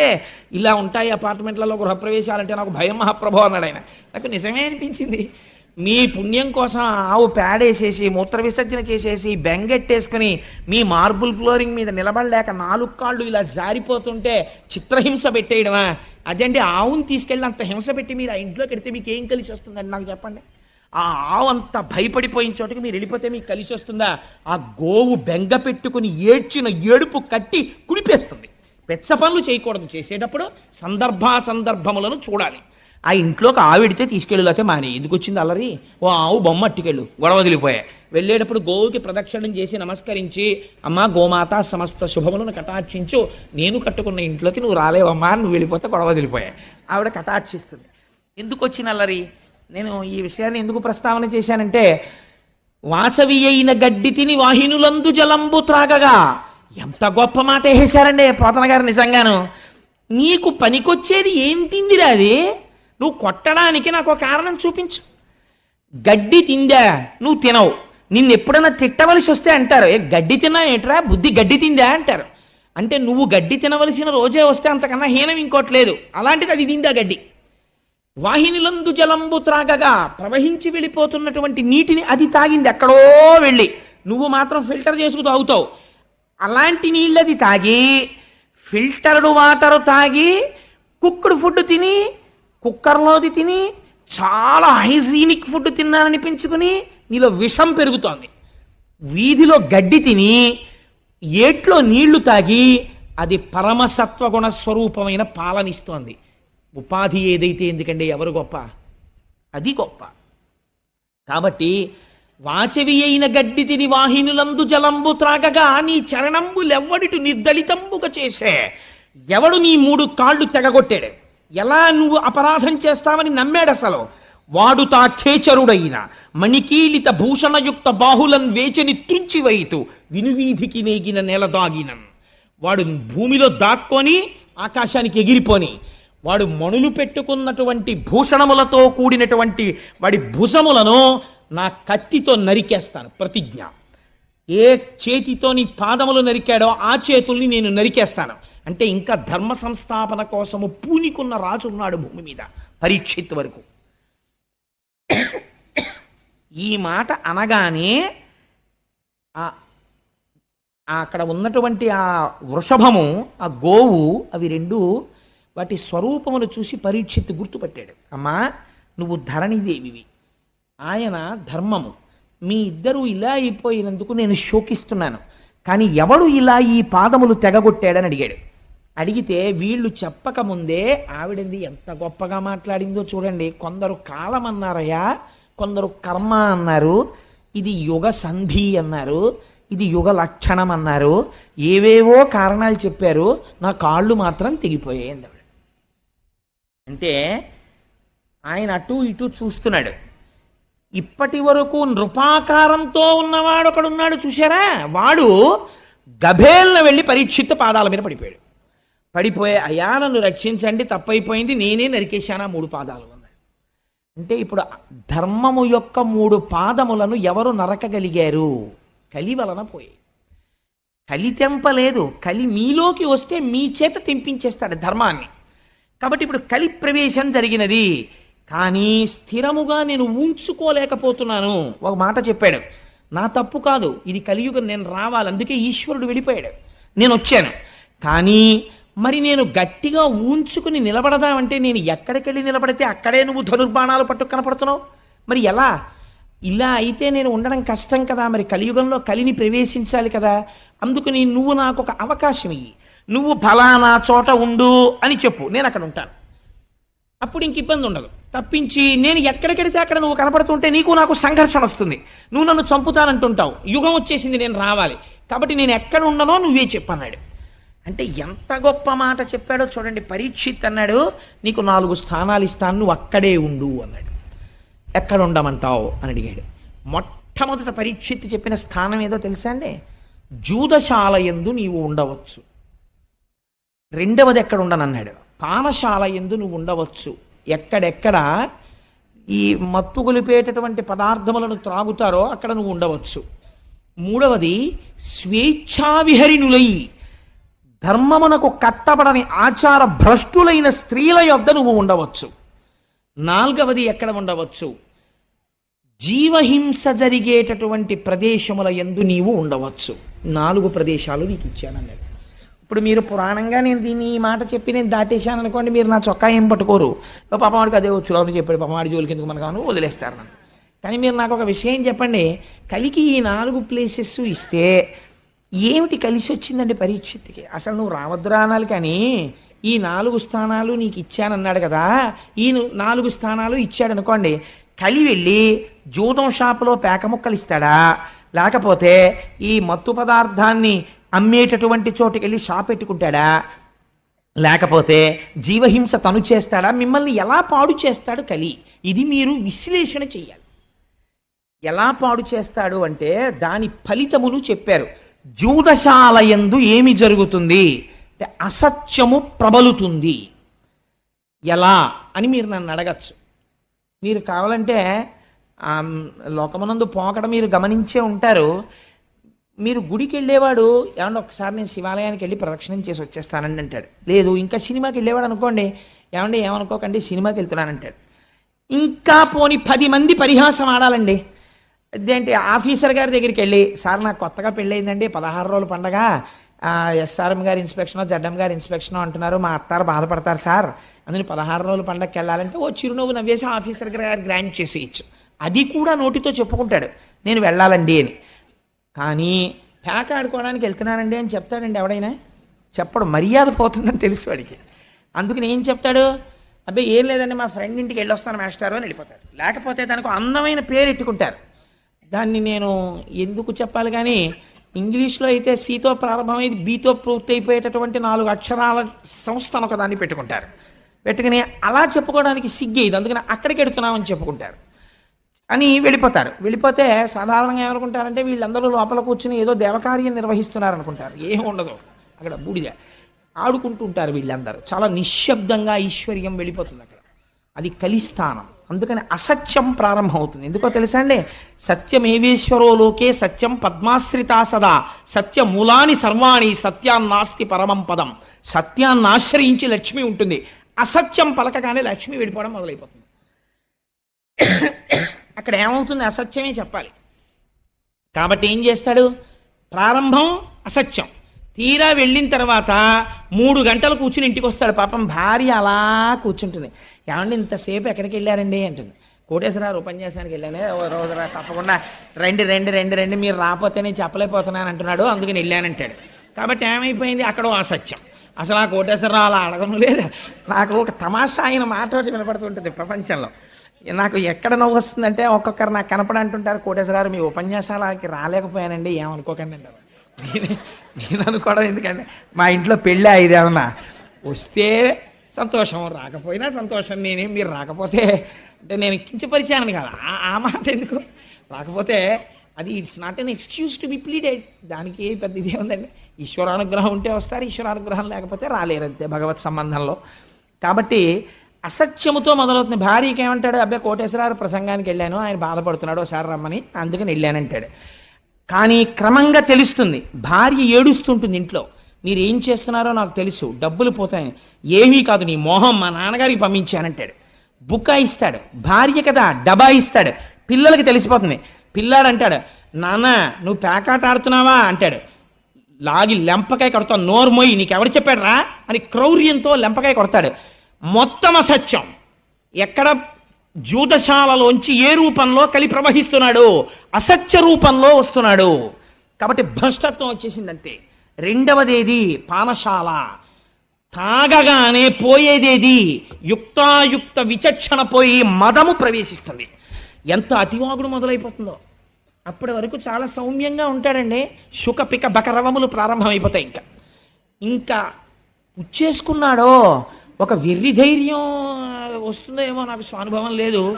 ఇంకా ఒక వెర్రివాగుడు మొదలెట్టేస్తాడంతే. ఎందుకంటే నేను ఒక రోజున రైల్లో చూశాను, నాతో వచ్చిన వాళ్ళు చూశారు. ఆ రోజున హైదరాబాద్ వచ్చిన వాళ్ళు నాతో, తుకారాం శర్మ గారు, ఆ తర్వాత కృష్ణప్రసాద్ గారు, వీళ్ళందరూ ఆ రోజున హైదరాబాద్ వెళ్ళాం. మేము వెళ్ళినప్పుడు ఒక ఆయన పీకల మొయ్య తాగేసి పాపం 2 బిడ్డలతో ఎక్కిన ఒక స్త్రీని వేధించాడు. నిజంగా సెల్ ఫోన్ ఎవరికో కొట్టేసి ఆవిడికి ఇచ్చి మాట్లాడమన్నాం, ఆ పిల్లలకి ఇచ్చి మాట్లాడమన్నాం. నాకు టిఫిన్ తీసుకొచ్చిన వాళ్ళు పక్క కంపార్ట్మెంట్లో ఉన్నారు. వాళ్ళు కోటేశ్వరరావు టిఫిన్కి రెండని కబురు చేశారు. నేను లేవబోతుంటే అన్నయ్య అని ఆవిడ కబుక్కుని పట్టుకుంది. నేను తెలబోయాను. అదేంటి ఈ సంబంధం ఎక్కడిది, వీడు ఎవరో నాకు తెలియదే అనుకున్నాను. మీరెవరమ్మా అన్నాను. అంటే అన్నయ్య అన్నయ్య మాట్లాడాలన్నయ్య అని. నేను ఇలా రాగానే, అన్నయ్య మీరు వెళ్ళిపోతే వీడు ఏం చేస్తాడో నేను దిగిపోదాం అనుకుంటున్నాను రాజమండ్రిలో, భయం వేస్తోంది అన్నయ్య, మీరు కూడా ఎవరు లేరు, నేను ఒక్కడనే ఉన్నాను అక్కడ, అన్నయ్య మీరు వెళ్ళకండి అన్నయ్య అంది. అప్పుడు నేను, అమ్మ మీరేం భయపడకండి అని టిఫిన్ కోసం అని మళ్ళీ కబురు వచ్చింది, వీడు ఇంకా రాడేమిటని. అలా కాదు, మీరే ఇక్కడికి రండి, ఇక్కడ తిందాం అని వీళ్లతో మెల్లిగా మాట్లాడి, అదేంటి చెల్లాయి నువ్వు వెళ్ళి అక్కడ పడుకో అని చెప్పేసి ఈ 3 బెర్తుల్లో ఉన్న వాళ్ళల్లో ఒకళ్ళ దగ్గరికి ఈవిడిని పంపించి వాడిని ఇక్కడ తెచ్చి పడుకోవాల్సి వచ్చింది. ఎంత దారుణం అండి. తెల్లవారి లేచేటప్పటికీ మీరు నమ్ముతారా? ఆయనంత పెద్ద మనిషి లేడు. ఎంత పెద్ద మనిషో. ఆవిడ వచ్చి ఎదురుగుండా కూర్చుంది. అన్నాడు విచిత్రం, సికింద్రాబాద్లో దిగిపోయే ముందు, sister I'm very sorry for what has happened, I'm not in my own mood. నేను రాత్రి లిక్కర్ తీసుకున్నానమ్మా, నన్ను మన్నించి అన్నాడు. మదోన్మత్తుడయ్యాడు. ఆ సమయంలో అతను ఏమైనా చేసేస్తాడు. అతనికి తెలియదు ఈ మదం ఎక్కడి నుంచి వచ్చింది. నువ్వు సేవించకూడనిది సేవించి నీ అంత నువ్వు రాక్షసుడు అయిపోతున్నావు. ఈశ్వరుడు ఇచ్చినటువంటి దైవత్వాన్ని నాశనం చేసుకుంటున్నావు. ఇక్కడ ఈశ్వరుడు ఉన్నాడు. నువ్వు పూజ చేయకపోతే పీడా పోయేది. సారా పట్టుకెళ్ళి శివలింగం మీద మీరు పోస్తారండి? ఈశ్వరుడు హం వైశ్వానరో భూత్వా ప్రాణినాం దేహమాశ్రిత, ఆయన మీద నువ్వు పొయ్యొచ్చా? ఆయన మీద నువ్వు పోస్తున్నావు. పోస్తే ఏమొస్తుంది? ఈశ్వరుని యొక్క దయ ప్రసరించదు, ఈశ్వరుని యొక్క ఆగ్రహము ప్రకటితమవుతుంది. ఏ రూపంలో? మదోన్మత్తుడు అవుతావు. ఆ మదం నిన్ను భ్రష్టుణ్ణి చేసేస్తుంది. అంతే, ఇంటి వీధి ముందుకు వచ్చి పడిపోతావు. మర్నాడు నువ్వు వీధిలోని చెడుతుంటే ఆయనే నిన్న పడిపోయినవాడు వీధిలో అని చెప్పుకుంటారు. పీనుగుని దింపినట్టు రిక్షాలు దింపి తీసుకెడుతుంటారు ఇళ్లలోకి సంకల కింద చేతులేసి. ఎంత దారుణం అండి! ఎందుకు? బతుకు బతికినట్ట చచ్చినట్ట? దేని వలన? కేవలం నీ నాడీ మండలకి ఉత్ప్రేరకం కోసమని మనుష్యుడవై పుట్టి 10 మందికి చెప్పవలసిన వాడివి, బిడ్డలు పెళ్లిళ్ళకు వచ్చేసినటువంటి స్థితిలో నువ్వు ప్రవర్తించవలసినటువంటి ప్రవర్తన ఇది. కలి ఎలా రాగలడో మద రూపంలో వస్తాడు మధ్యశాల నుంచి. అందుకని నువ్వు పానశాల ఎందు ఉండవచ్చు. ఏమిటి ధైర్యం పరీక్షిత్తుకి? తన వాళ్ళు ఎవరు అసలు అక్కడికి వెళ్ళరు. కాబట్టి నువ్వు పానశాల ఎందు ఉండవచ్చు. మూడవదేది స్వేచ్ఛా విహరిణి అయిన స్త్రీ. నేను ఎంత తక్కువ మాట్లాడితే అంత మంచిది దాని గురించి, అందుకని నేను అసలు ఆ ప్రస్తావన చేయను. 4వది, ఎందుకంటే ఒక పూజ్య భావనతో చూడ్డానికి అలవాటు పడి ఒక లలితా సహస్రం చెప్పి, ఒక సౌందర్యలహరి చెప్పి, స్త్రీ అనబడేటటువంటి ఒక పేరు యందు ఆడది అన్నదాని యందు అమ్మతనాన్ని చూసి ఒక గౌరవం పెంచుకున్నవాడు పురాణ వ్యాఖ్యానం కోసం కూడా తక్కువ చేసి మాట్లాడడం అనవసరం. నేను చేయకపోయినంత మాత్రం చేత మీరు అర్థం చేసుకోలేని వాళ్ళు కారు. అందుకని నేను దాన్ని పరిహరిస్తాను. అందుకని స్వేచ్ఛావిహరిణి అయిన స్త్రీ వలన సమాజము భ్రష్టు పడుతోంది, విషయ సంగలోలుడైపోతున్నాడు. 4వది హింస. హింస అంటే ఏమిటో తెలుసా అండి? హింస అంటే నిష్కారణముగా ఒక ప్రాణి బాధపడితే తాను సంతోషించుట. ఇక్కడ మీరు ఒకటి జ్ఞాపకం పెట్టుకోవాలి. ప్రాణి హింస అంటే చంపేయడం అని కాదు, అస్తమానం చంపేయక్కర్లేదు. ఇలా చీమల బారి వెళ్తుంటే కుడతారు కొంతమంది, నిష్కారణంగా నిలబడి ఆకులు తుంపేస్తారు. నువ్వు ఆకుని సృష్టించలేదు, నువ్వెందుకు తుంపేయాలి ఆకుని? నిష్కారణ హింస. అన్నిటికన్నా భయంకరమైన హింస ఏమిటో తెలుసా అండి? నోటి మాట. కడుపుల్ రంపపు కోత కోయునదియే గాయాలు కాకుండినన్ అన్నారు గయోపాఖ్యానంలో. ఒక మనిషిని పడుకోబెట్టి ఎనస్థీషియా ఇవ్వకుండా ఓ రంపం పట్టుకొచ్చి అటొకళ్ళు ఇటొకళ్ళు నిలబడి దూలాన్ని కోసినట్టు ఇలా కోస్తూ ఉంటే ఆ కడుపు కోయబడుతున్నవాడు ఎంత బాధపడతాడో, అవతల వాడు నేనంటున్న మాటలకంత బాధపడుతున్నాడన్న ఇంగిత జ్ఞానము లేకుండా ఈశ్వరుడు నోరిచ్చాడని పేలిన చవట అంతే పాపాన్ని మూట కట్టుకుంటున్నాడు. వాడు హింస చేస్తున్నాడా లేదా? వాక్కు రూపములో వాడు హింస చేస్తున్నాడు. వాక్కు యందు అదుపు ఉండాలి. అవతల వారు బాధపడకుండా మధురముగా మాట్లాడడం నేర్చుకోవాలి మనిషి. ప్రయత్నపూర్వకంగా అభ్యసించకపోతే మాట యందు కాఠిన్యం అలవాటైపోతుంది. కాబట్టి ఏమైపోయింది? క్రౌర్యము. అవతల వారి యందు నిష్కారణమైనటువంటి కోపం. అవతలవాడు బాధపడిపోతుంటే వీడు సంతోషపడ్డాం. అవతలవాడి బాధ వీడి సంతోషమునకు హేతువైన నాడు కలిపురుషుడు ప్రవేశించినాడు. కాబట్టి ఏమైంది? ఈ 4 స్థానములు నీకు ఇస్తున్నాను. పరీక్షిత్ నమ్మకమేమి? తన పరిపాలనలో ఉండగా ఎవ్వరూ ఆ 4 చోట్లకి వెళ్ళరు. అంతే కదండి? ఈ 4 చోట్లకి బాగా వెళ్ళాలని కోరుకుంటే వాడు పరీక్షిత్తు కాడు, కలి యొక్క ప్రతినిధి కదా. అదర్వైజ్ సేస్ అంతే కదండి మరి పురాణం. కాబట్టి ఇప్పుడు ఏమైంది? పరీక్షిత్తు తన ప్రజలు వెళ్ళరని కోరుకున్నాడు. వెళ్ళరన్న నమ్మకంతో ఈ మాట చెప్పాడు. ఈ మాట పరీక్షిత్తుకే తెలిస్తే కలికి తెలియదండి. తనకి వెళ్ళడానికి ఆ 4 చోట్లకి ఎవడు రాడు, నేను పాడు చేయలేనని. మీకు ఇంకొక గమ్మత్తు నేను ఇక్కడ చెప్పాలి. దేనికి అదే ఫలితం అని మీరు అనుకుంటున్నారేమో. ఈ 4ంటికి కాదు. మీరు కలి యొక్క పరిస్థితి ఎలా ఉంటుందంటే, నాలాంటి వాడు కూర్చోడానికి రైల్లో కొంచెం సీట్ ఇచ్చినట్టు ఉంటుంది. నన్ను కొంచెం కూర్చొని ఇచ్చారనుకోండి, ఇంత శరీరంతో ఇంత చోటిస్తే ఊరుకుంటానా? కొంచెం తోసుకొని ఆక్రమించడం మొదలెడతాను కదా. అంటే నేను అలాంటి పనులు చేశాను అనుకోకండి, వేరొకరి మీద ఉదాహరణ పెట్టకూడదు కాబట్టి. నిలబడతాను తప్ప అలాంటి దిక్కుమాలిన పనులు నేను చేయను. కాబట్టి జరిగినదేమి అంటే, మీరు 4ంటిల్లో ఒకదాన్ని పట్టుకున్నారనుకోండి, మిగిలిన 3ంటికి ఎలా లాగేయాలో కలికి తెలుసు. మీకు ఒక్క ఉదాహరణ చెప్పి నేను పూర్తి చేసేస్తాను. చూడండి, ఈ 4ంటిలో ఉదాహరణకి జూదశాలలోకి వెళ్ళాడు అనుకోండి. ఉట్టినే సరదాగానండి, నేనేం ఆడ చూస్తానంటాడు. ఈ చూడడం ఏమవుతుందంటే వాడికి ఎప్పుడో అప్పుడు శారీరక సంబంధమైనటువంటి విరామం కావలసి వస్తుంది. ఇంటికి వెళ్ళకపోతే భార్య ఊరుకుంటుంది. ముసిలి వాళ్ళు అయిపోయిన తల్లిదండ్రులు పాపం అలా గుడ్లకి కంటిరెప్పల పైకి గుండు సూదులు ఇట్టుకుని కొడుకు కోసం ఎదురు చూస్తారు, కానీ మలమూత్రాలు ఆగవుగా. అందుకని బాత్రూంలోకి వెళ్ళాలి. నిర్దాక్షిణ్యంగా ఉంటారు అప్పుడు పక్క వాళ్ళు, వీడి కోసం వాళ్ళేం ఆపరం. అందుకని వీడు ఎవరికో ఒకళ్ళకి ప్రాక్సీ ఇవ్వాలి, వీటిని వాడికి అప్పచెప్పి వెళ్ళాలి. అందుకని వీడు ఏం చేస్తాడంటే హెల్పింగ్ హ్యాండ్ కింద కూర్చుంటాడు, 12th మ్యాన్ కూర్చున్నట్టు. అంతే, చాలా అయిపోయింది. ఇంకా తర్వాత ఏమైంది, వీడు ప్రోనోట్ల మీద సంతకాలు పెట్టడం మొదలెడతాడు. ఐశ్వర్యం నిశ్శబ్దంగా వెళ్ళిపోతుంది. అక్కడి నుంచి ఏమైంది, అసత్యం ప్రారంభం అవుతుంది. అసత్యంలోంచి లక్ష్మి వెళ్ళిపోవడం ప్రారంభం అవుతుంది. లక్ష్మి వెళ్ళిపోవడం ప్రారంభమైన కలి ఊరుకోడు, జూదశాలకి రా రా రా అని లాగుతాడు. లాగాడు కాబట్టి ఏం చేయాలి, భార్య మెళ్ళో పుస్తిల్తాడు కూడా లాగేసి తీసుకెళ్ళిపోతాడు. కాబట్టి ఏమైపోయింది, అది దొంగతనం వైపుకి వెళ్ళిపోయింది. ఆవిడేమంటుంది, ఇంకా నేను మీతో కాపురం చేయలేని పుట్టింటికి వెళ్ళిపోతానంటుంది. ఆవిడ్ని కొట్టడం మొదలెడతాడు. ఏమైపోయింది, క్రౌర్యంలోకి వెళ్ళిపోయాడు, హింసలోకి వెళ్ళిపోయాడు, దొంగతనంలోకి వెళ్ళిపోయాడు. పిల్లల్ని కొడతాడు, వాళ్ళ ఫీజులు కట్టడు, వాళ్ళ చదువు గురించి చూడడు, మానమర్యాదలు పట్టించుకోడు. నా భార్య ఇంటికి వెళ్ళేటప్పటికీ నా మీద తగాదా పెట్టుకుంటోందని పరస్త్రీని కోరుకుంటాడు. ఒక దాంట్లోంచి 4 ఇంట్లోకి వెళ్ళిపోయాడు, సర్వభ్రష్టుని చేసి నాశనం చేసేస్తాడు. ఆఖరికి వాడు చచ్చిపోతే అమ్మయ్య పోయాడంట. ఎందుకు అయిపోయావు నువ్వు అలాగా? ఒక్క దాంట్లో కాలిట్టేవంతే 4 ఇంటిలోకి లాగేయగలదు. కాబట్టి ఈ 4 దుష్ఫలితములు 4 ఇంటిని ఆశ్రయించి ఉన్నాయి. భాగవతం అందుకని విను అని చెప్పారు. నీ జీవితం ఎక్కడ పాడైపోతోందో నీకు చెప్పేస్తాం, ఇది అర్థం చేసుకో. ఇంత అగ్నితప్తం జరగాలి, బంగారం అగ్నిహోత్రంలో ఉడకాలి. ఇప్పుడు ఇంత ఉడుకుతోంది, ఇప్పుడు రావాలి శుకుడు. ఇప్పుడు వస్తే తప్ప, మహానుభావుడు వచ్చి కూర్చుంటే తప్ప ఎదర భాగవతం ఇప్పుడు వస్తుంది. ఇంకా ఇప్పుడు వస్తే అది వింటూ ఉంటే మన జీవితాలు భగవద్ అనుగ్రహానికి అందుకు నోచుకుంటాయని చెప్పారు భాగవతం వింటే. ఇప్పుడు ఏమైంది, ఈ 4 ఇస్తే పరీక్షిత్తుకే తెలుసు కదా ఎవరు వెళ్ళరని. ఇప్పుడు మీకు చెప్పాను కదా, ఒకదానికి ఎడితే 4 రకాలుగా భ్రష్టుడు అవుతాడు. కాబట్టి ఎక్కడికి ఎవడు వెళ్ళడు, ఆ నమ్మకంతోటే కదా పరీక్షిత్ ఇచ్చాడు ఈ స్థానాలు. కాబట్టి ఆ మాత్రం తెలివితేటలు కలిపురుషుడికి లేవండి. కాబట్టి కలిపురుషుడు ఏమనాలి ఇప్పుడు, ఎందుకంటే ఆ 4 స్థానాలు నాకు అక్కర్లేదు అనాలి. అక్కర్లేదంటే ఆయన ఆయతల బాగుంటాడు. అందుకే కలిపురుషుడు అంటే ఏంటి, చాలా తెలివితేటలుగా మభ్యపెట్టగలిగిన వాడు. కాబట్టి ఆయన ఏమన్నాడో తెలుసా అండి, మీరు పావుషేరు శనగపప్పు పట్టండి, నేను పావుషేరు ఓ కట్టుకొస్తాను, ఇద్దరం కలుపుకుని పంచుకు ఊదుకు తిందామన్నట్టు. ఎవడం ఓ కట్టుకు రావడం ఎందుకు, కలుపుకోవడం ఎందుకు, పంచుకోవడం ఎందుకు, ఊదుకు తినడం ఎందుకు, తను ఏదో తెచ్చినట్టు ప్రజ్ఞ అనమాట. అలా ఎంత మెహర్బా. నాకు లోకంలో చాలా విచిత్రంగా ఉంటాయి పోకడలు. పాపం ఒక ఆవిడ, ఏమంటే ఎప్పుడు చూసినా మా నాన్నగారు గొప్ప, మా అమ్మగారు గొప్ప, మా నాన్నగారు గొప్ప, మా అమ్మగారు గొప్ప అని నిష్కారణంగా మా అమ్మగారిని నాన్నగారిని తిడతారు.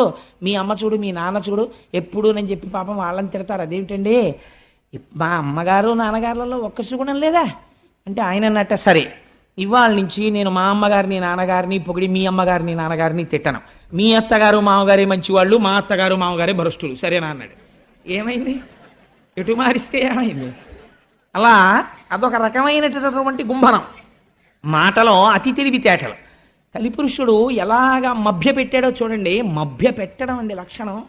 అసలు ఆ మభ్య పెట్టేటటువంటి మాట తీరు ఎక్కడి నుంచి వస్తుందో తెలుసా అండి, ఇక్కడ అశౌచం ఉంటే అవతల వాళ్ళని ఎలాగో అలా లొంగదీసే మాట మాట్లాడడం మొదలవుతుంది. తను సత్యమునకు కట్టుబడిపోయాడు అనుకోండి, ఇక్కడ కలిస్థానం లేదనుకోండి, అసలు అవతల వారి యొక్క ప్రయోజనాన్ని తాను కోరుకోవట్లేదు. కాబట్టి అసలు అటువంటి ఆ మాటలు రావు నోటి వెంట. ఎలా మాట్లాడాడో చూడండి, ఎంత గొప్పగా మాట్లాడాడో. అయ్యా మీరు 4 ఇచ్చారు కదా, ఈ 4 నేను ఊంచుకోవడానికి తగిన స్థానము లేదు కనుక ఇంకొకటి ఇప్పించండి అన్నాడు.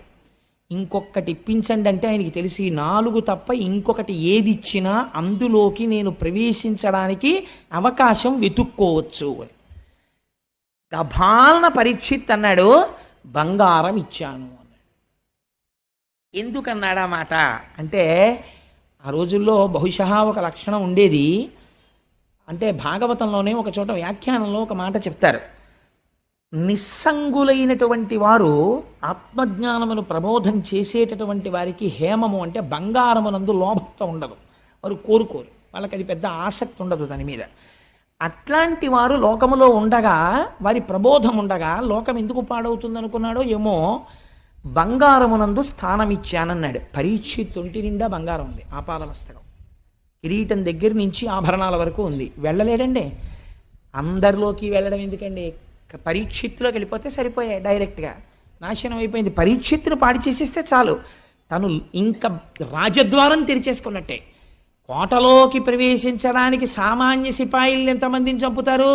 రాత్రికి రాత్రి మీరు కుట్ర చేసి ప్రభువుని బంధించేశారనుకోండి, అయిపోయిందంటే సింహాసనం మీ హస్తగతం అయిపోయింది. ఇప్పుడు పరీక్షిత్తుని కొట్టాలి, దొరికేశాడు. ఎక్కడ దొరికేశాడు? తన మాట తప్పని తనమే తనకి ప్రతిబంధకం అయిపోయింది. నీకు బంగారమునంది ఇచ్చానన్నాడు. చాలు మహాప్రభో, చాలా సంతోషం అన్నాడు. వెళ్ళిపోయాడు పరీక్షిత్. ఇంటికి వెళ్ళాడు. కోరిక పుట్టింది, వేటకెడితే బాగుండనిపించింది. ఎందుకని? ఒంటి మీద బంగారం ఉంది కాబట్టి పుట్టేసింది, అంతే. కలి ప్రవేశం జరిగిపోయింది. వేటకెడదామనిపించింది. అనిపించి ఆ వేట కోసమని బయలుదేరాడు. బయలుదేరితే అనేక మృగములను వేటాడాడు. ఎందుకు వేటాడడం అంటే, కలి యొక్క అంశలలో తానిచ్చిన వేరొక స్థానములోకి వచ్చేసాడు బంగారంలోంచి. ఇప్పుడు పరీక్షిత్ ఎలా మీకు చెప్పాను కదా, ఒక దాంట్లోకి వస్తే చాలు, మిగిలినవన్నీ వచ్చేసి నాశనం అయిపోతాడు. ఇప్పుడు బంగారం ఉంది ఒంటి మీద, వచ్చాడు కలి. కాబట్టి ఇప్పుడు ఏమైంది?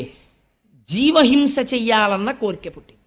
వేటకి ప్రభువు ఎప్పుడు ఎడతాడు అంటే, సాధారణంగా ఎప్పుడు ఎడతాడంటే, జానపదులు వచ్చి అయ్యా క్రూర మృగాల సంఖ్య పెరిగిపోయిందండి అంటే, ఊరు మీదకి రావడానికి భయపడే రీతిలో దండుగా వెళ్ళి, రాజు అందుకే పెద్ద పరివారంతో పెడతాడు. కనుమ పండగకి వెంకటేశ్వర స్వామి వారు పెడతారు వేటకి.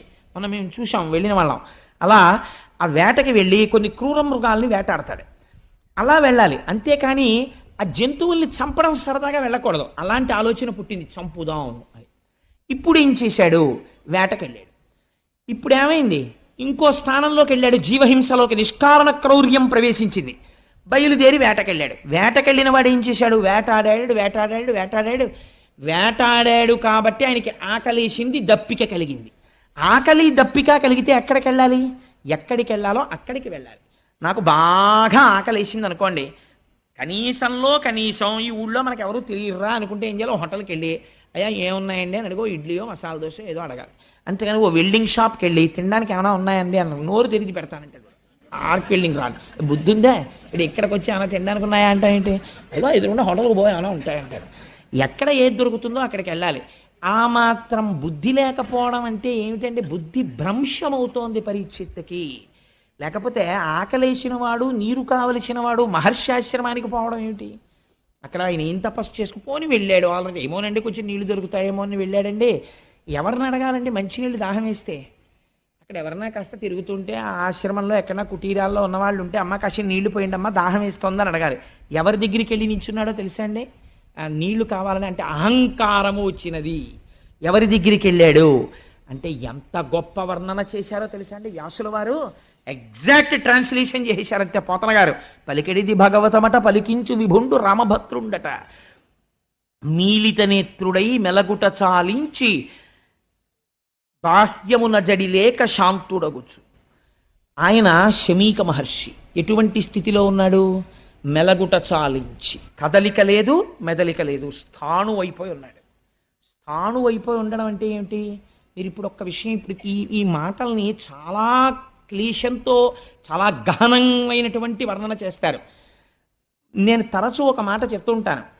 ఇప్పుడు ఇలా ఒక చిక్కుడు పాదు పెట్టి నేను 4 రోజులు చిక్కుడు పాదు పక్కనే కూర్చుని ఇక్కడ ఒక కర్ర పాతాను అనుకోండి, చిక్కుడు పాదు నన్ను ఒక్క నాటికి నమ్మదు, వచ్చి నన్ను అల్లుకోదు, వీడు లేచి వెళ్ళిపోతాడని దానికి తెలుసు.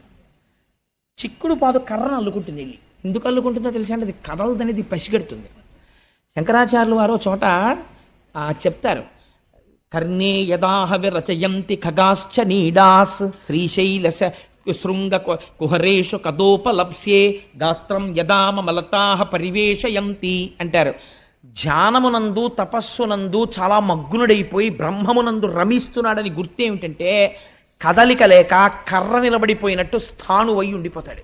అలా ఉండిపోతే ముందు తీగలు నమ్ముతాయి, నమ్మి అల్లుకుంటాయి. ఆ తర్వాత ఏమవుతుందంటే మొక్కలు మొలుస్తాయి.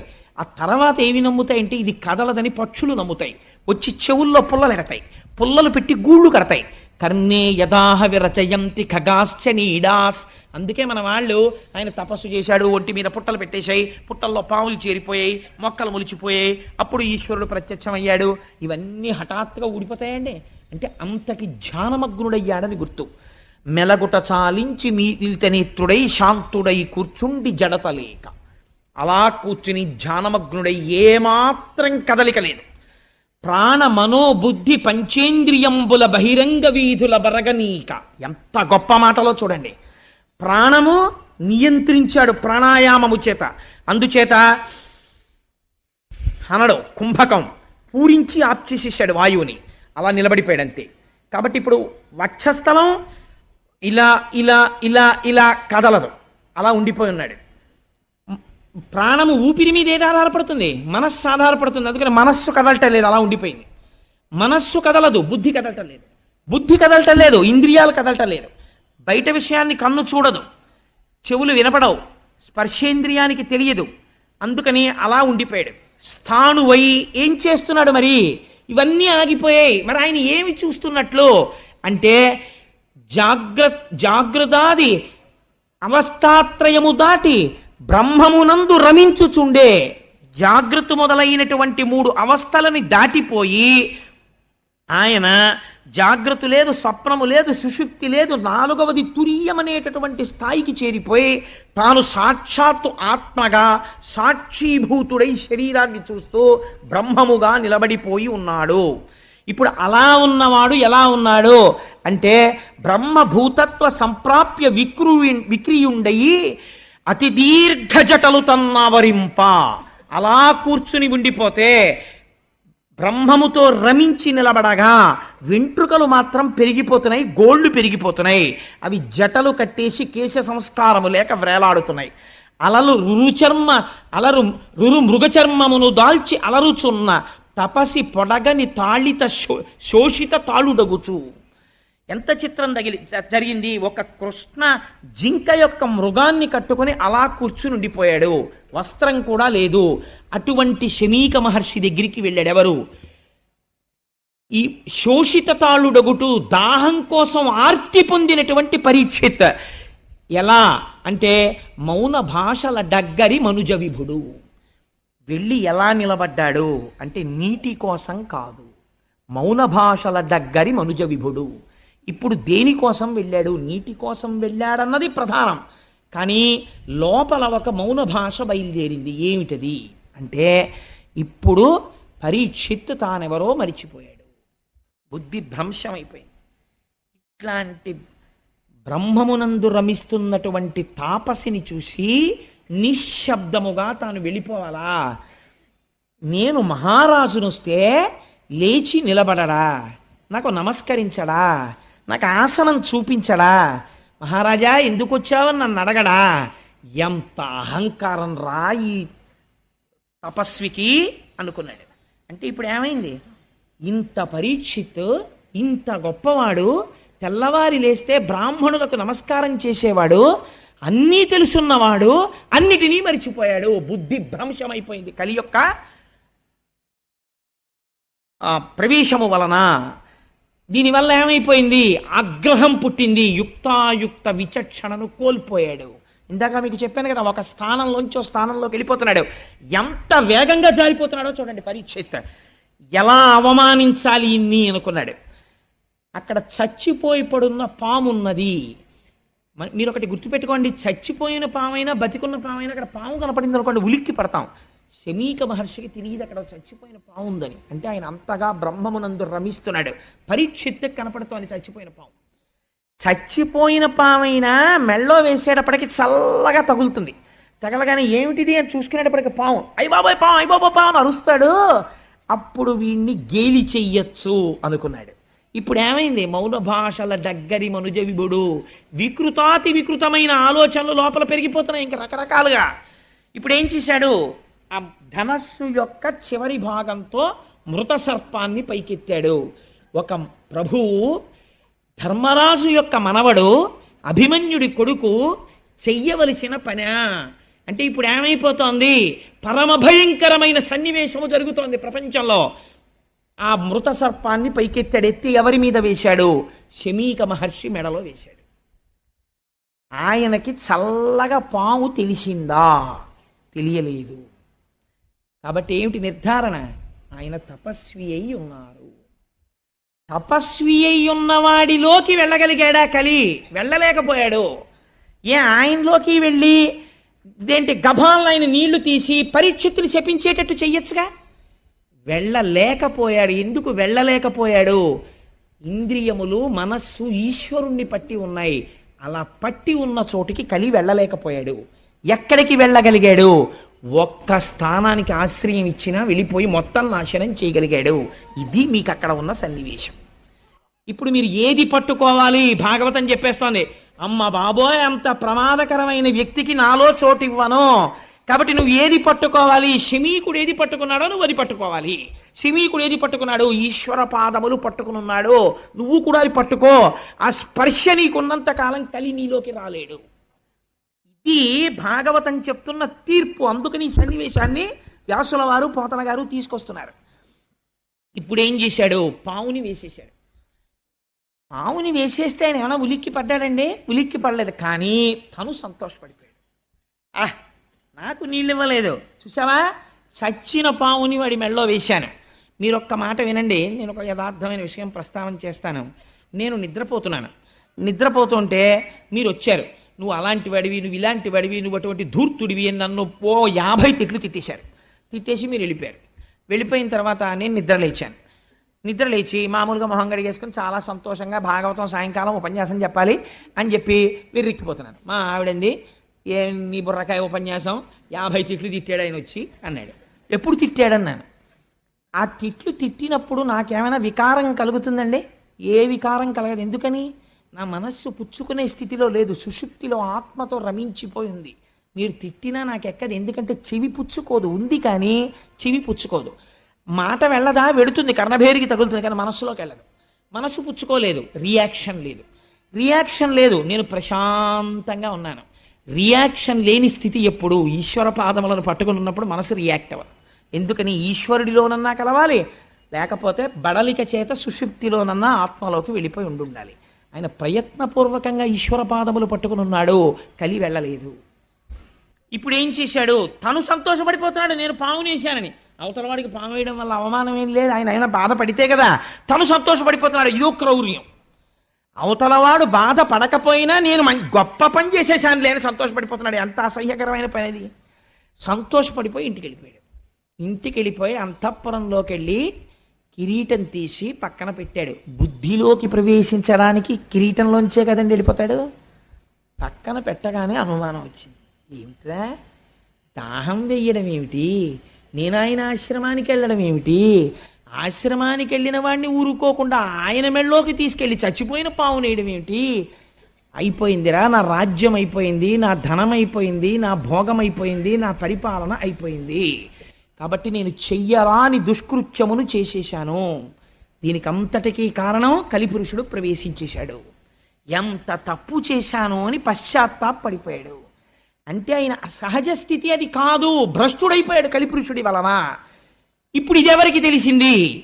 ఆయన చేత ప్రతిస్పందన తేలేకపోయాడు. కానీ ఇది మునికుమారులు చూశారు, చిన్న చిన్న పిల్లలు. వాళ్ళు చూసి పరిగెత్తుకుంటూ వెళ్ళారు. ఎవరి దగ్గరికి వెళ్ళారు? ఆ కౌశికీ నది ఒడ్డున ఆడుకుంటున్నాడు శమీక మహర్షి యొక్క కుమారుడు శృంగి. ఆ పిల్లవాడి దగ్గరికి వెళ్ళాడు. వాడు మహాతపస్వి. వాడి దగ్గరికి వెళ్ళి, ఉరే ఉరే, మీ నాన్నగారు తపస్సు చేసుకుని సమాధిలో ఉండగా ఒక రాజు వచ్చి, ఆ రాజు ఎవరో ఆ పిల్లలకి తెలియదు, అది గమ్మత్తు, ఆయన పేరు తెలియదు వాళ్ళకి. ఒక రాజు వచ్చి ఏదో మాట్లాడాడు, మీ తండ్రి పలకలేదు. కోపంతో చచ్చిపోయిన పావుని ధనస్సుతో ఎత్తి మీ నాన్నగారి మెడలో వేసి వెళ్ళిపోయాడు. వెంటనే ఆయన అన్నాడు, మీరు రాజు అంటున్నారు కదా, రాజు క్షేమంగా రాజ్యమును దేని వలన పరిపాలించగలిగాడు? నా తండ్రి వంటి తపస్వి ఇక్కడ ఉండడం వల్ల రాజు పరిపాలించగలిగాడు. ఒక యజమాని బయట పారేసినటువంటి ఎంగిలి మెతుకులు తిని బలిసినటువంటి కాకి యజమాని తల మీద తంతే ఎంత అకృత్యమో, ఇంటి బయట కూర్చోవలసిన కుక్క యజమాని నివేదనకి సిద్ధం చేసిన ప్రసాదాన్ని ఇంట్లో కలియబడి తింటే ఎంత అపచారమో, బయట ఎక్కడో నిలబడి దానం అడగకుండా, ధర్మం అడగకుండా, ఒకటి అడగకుండా జింక చర్మం కట్టుకుని సమాధిమగ్నుడైన నా తండ్రి మెడలో పాము వేశాడా, మృత సర్పాన్ని వేశాడా అని వెంటనే కౌశికీ నది జలాల్ని చేత్తో పట్టుకున్నాడు. ఓడక వింటి కోపున మృతోరగమున్ కొని తెచ్చి మారుమాటాడకయున్న మజ్జనకు అంశతలంబున పెట్టి దుర్మత క్రీడ చెరించు రాజు హరకేశువులడ్డిననైనా చచ్చుపోనేటి కేడవనాడు ఫణీంద్రు విశాల హేతి సమ్మతిన్. అంతే, శాపం ఇచ్చేశాడు. ఆ నీళ్లు పట్టుకొని ఒక్క మాట అన్నాడంతే. ఓడక వింటి కోపున మృతోరగమున్ కొని తెచ్చి, చేతిలో ఉంది కదా ధనస్సు అని చెప్పి చెయ్యకూడని పని చేశాడు. ఎంత మాట అన్నాడో చూడండి. దేనికి ధనస్సు చేతిలో? అమాయకులైన ప్రజల్ని రక్షించడానికి చేతపట్టాడు. కానీ ఇవాళ చేతపట్టిన ధనస్సుతో అకృత్యాన్ని చేశాడు.